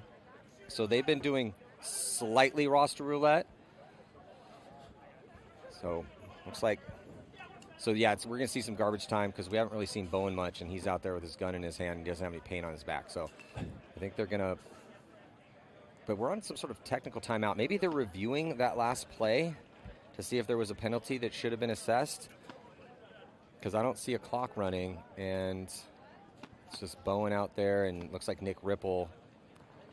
The only thing I could think of if they are reviewing it would be the move from O'Mara, Caleb, and Nathan Brown. O'Mara came on the inside, shot Brown, and Caleb was down the wire, and Brown shot him. So depending on that timing, maybe that's the review. Well, with the bodies that are out there right now, it's just going to be a garbage time. Right.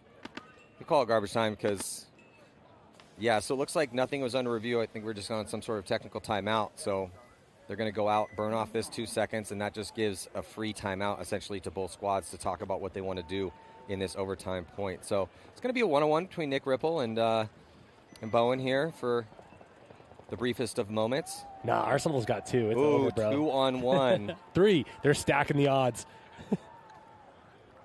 It would be cool if he shot him off the break, though. It's like Kyle Spica going to get out there with Sean Salcedo. So get a look here, a couple players off the bench for Arsenal. So they're just going to wave, hide, and walk back to the pits.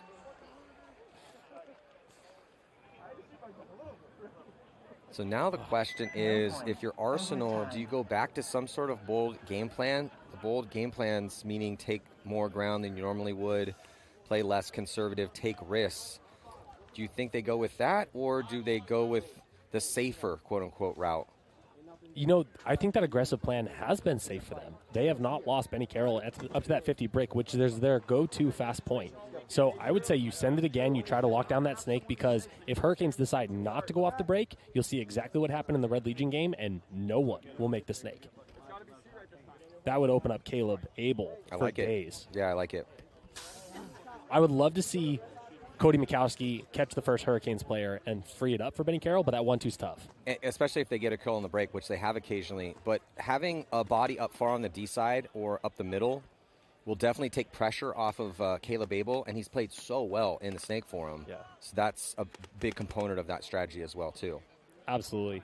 Because if you run a standard game plan and it takes you a few minutes to get up on that D side, let's say you go super conservative, can heavy guns on the break, try to produce a kill, it doesn't. Now that guy's not stuck, but it's going to take him some work to get up there to spread the guns, and then you're putting Caleb in there, and he might have to chill in snake 2 for a little bit. Yeah, absolutely. It is tough to get C right. He's typically been taking that long route deep on the snake side, and the most dangerous gap is at the entry point next to that mini wall, which he's been avoiding. So about 30 seconds to go before we find out what strategy will be implemented here in this overtime point. We're throwing 5 minutes on the clock and about to get after it. Who's on that far side for Arsenal, the Dorito player? Well, Benny Carroll's been their main guy, and then they also have Weaver over there. Is that Weaver? Weaver's the tall guy that wears, that you can see his hair. There you go. He doesn't look as tall right now. he's pretty tall. Yeah. 6'3", maybe? Benny Carroll pulling up in the middle here. Ooh, heavy guns. Heavy gun game plan here for Arsenal. Does it produce a kill? Hurricanes spreading out a little bit more as they try to take D1. Referee's going to give them a check, though. As it stands right now, it is 5-on-5. So now we're going to see if Arsenal can get out to their secondaries, and at least initially they do. They get Benny Carroll out wide into D1, and then Caleb Abel into Snake 2, and he's thinking about crawling around. He popped the top here. But heard the Snake 2 call from Arsenal. C-Right made it in there, and Caleb bailed on the move. Daniel Camp able to get out through a gun to get behind C-Right. Yeah, nice. Hey, I get it. heavy guns on the break. Why not try? You got 5 minutes to work with. And then clean secondaries from everyone, 5-on-5. So this one could go the whole 5 minutes here, Greg. Yeah, it looks like everyone went for the safety net, make sure there's no big runs. So good call by both teams. At least it matched up well to give us a nice 5-on-5. A little adjustment here by the Hurricanes to get into that mini wall, start locking off the Dorito side, as Arsenal did make it wide into the Dorito 1 after that initial breakout. Seawright and Abel just going at it. Cable. Cable. Like the superhero. Caleb Abel. Yeah, he's been a bit of a superhero for them this weekend. There you go, Abel. I got you. Maybe we give him a new nickname. I don't know. He's got such a memorable name as it stands. If you have a very memorable name, you typically don't get nicknames. I mean, he is very able. He is very able. Daniel Camp going to crawl up here to outside Snake 1. Other than that, no other moves so far here as we've gotten through the first minute and a half. Now O'Mara is going to get out of that back center, get to the Hertz can. He's going to mirror up. It's Cody. Cody Mikowski. O'Mara's at the mini wall.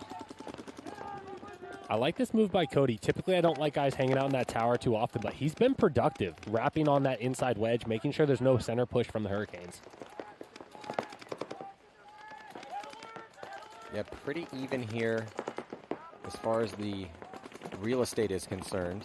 Yeah, both teams pretty dedicated from that Dorito side can on that over-the-beam shot on the Snake to make sure that Seawright and Abel are not able to produce. And in this situation, no one shot anyone on the break. No one shot anyone on their secondaries as Benny Carroll does improve his position. So slightly better field position here for Arsenal. But typically in this situation, now you're going to see maybe another minute of everyone just kind of probing, hoping they can catch somebody make a mistake. Yeah, moment of truth. Every bite here is a huge risk. Hurricanes trying to counter that move on the Dorito side, getting into the Dorito 3.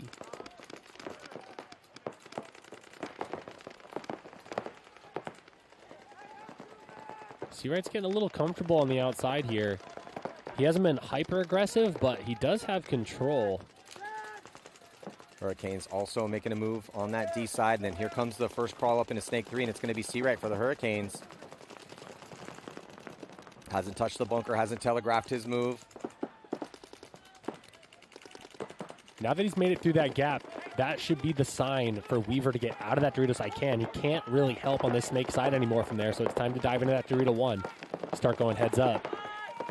Stu Ridgel going to move over here into the Snake structure as well, as we're down to 1 minute and 35.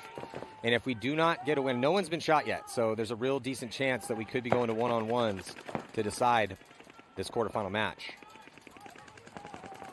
Ooh, the battle between Cody Mikowski and Stu Ridgel right there on the wrap. Yeah, Stu here on your screen. He's thinking about it. He's done a good job of pushing up to that wedge and executing from there. Camp has control of the wire, not letting Abel get away with anything, keeping Seawright alive in that Snake 3. Yeah, still no deaths, though. So as we hit the minute mark, the first one's going to be Stu Ridgel dying out of outside Snake 1. He's going to run off the field as quickly as he can. But it does look like they picked him up regardless, because I hear kill 1 from Arsenal. So a one-body advantage for Arsenal, but only with 47 seconds left to work with, and they're not at really or near the 50 or 40-yard lines. So I still think we're probably going to see some one-on-ones. Yeah, Hurricanes don't want anything to do with it, though. Pushing up into that Dorito side wedge, getting a little antsy to make the move. Here comes Cody Mikowski into the Snake 1. They're going to give it a last-ditch effort here as we hit the 30-second mark. But they lose Caleb Abel. And then here comes the counterpunch right now from Drew Bell. Drew Bell goes through, he gets O'Mara, and he shoots Benny Carroll. And Weaver comes off. So it is just Cody Mikowski with 18 seconds left to hold off the attack. Seawright comes through, and Seawright's going to get him clean. And with 12 seconds left here in overtime, the Hurricanes are going to knock out what was the undefeated Arsenal here in the quarterfinals. And they are going to move on to play the winner of Red Legion and X Factor as their pit explodes in celebration. I just got to start picking the underdog, man. This is wild. Well, we should have known. We should have known. With the way things are going here at this event. Tons of upsets. No Dynasty here on Sunday. No Houston Heat. Oh, my gosh. What a wild game. Great job by the Hurricanes to not give up the opportunity. Yeah, we're kind of still just getting started here on Sunday. I'm liking the pace of the games, though. We are still seeing a few long points, but some guys still adding the risk, which we normally don't see this early on a Sunday morning. So just with how many bodies were still left alive, it was going to take some mistakes in order to crack something open. Sure enough, Ridgel was the first to go, but you know who was the hero of that one? It was Drew Bell. Drew Bell comes through unseen, untouched, gets pretty much all the way into the backfield. I think he got at least a 2-pack, possibly a 3-pack to open it up, and then Seawright comes through to clean it up. Poor Coda Mikowski was the last player left alive after the bomb blew up that was Drew Bell over there on that side. And Drew Bell, no surprise there, but let's check in with Cabby Borders before we head into this next quarterfinal match. Hey guys, we are here with Graham Arnold. Unbelievable match. You just beat the top team in this division. How are you feeling? Feels great. The team is playing really well, playing really connected on this field, and I think we're going to win this. That's awesome. And so how are you taking that energy into the next match, into the semifinals? We don't need to change anything. We have the best shooters in the game, and this field really plays that way. We just got to win the first few points and lock it down and stay connected, and so we don't need to change anything. The other teams need to change their game plans to beat us. Wow, I love that. And I hear you're out here with some childhood friends. How good does it feel to play with friends on the stage? I mean, that's our secret sauce. I'm playing paintball with my best friends. I've been playing with them since I was 12 years old, so it's hard to beat a team like that. That's awesome. Well, thanks for talking to us, Graham. Appreciate you. Good luck. And it's Cabby, and you are watching Major League Paintball.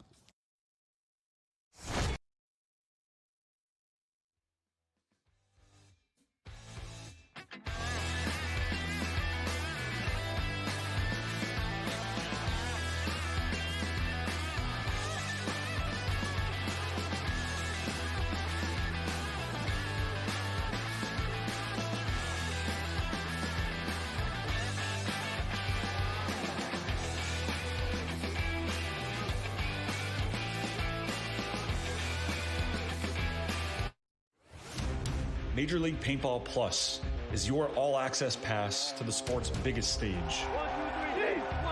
The exclusive home to live tournament paintball action, featuring semifinals and finals of all NXL major events, and much more.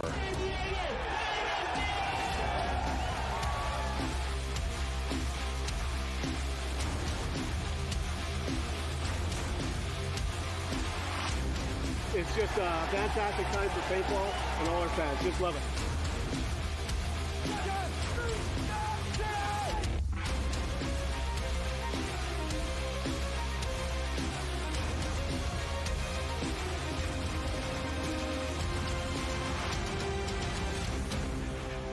Go beyond the field with Major League Paintball Plus.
There is a sport you've never seen. A game of speed, chaos, and precision, where milliseconds decide legends. Now, you get to see it for yourself. Big moment in pro paintball history.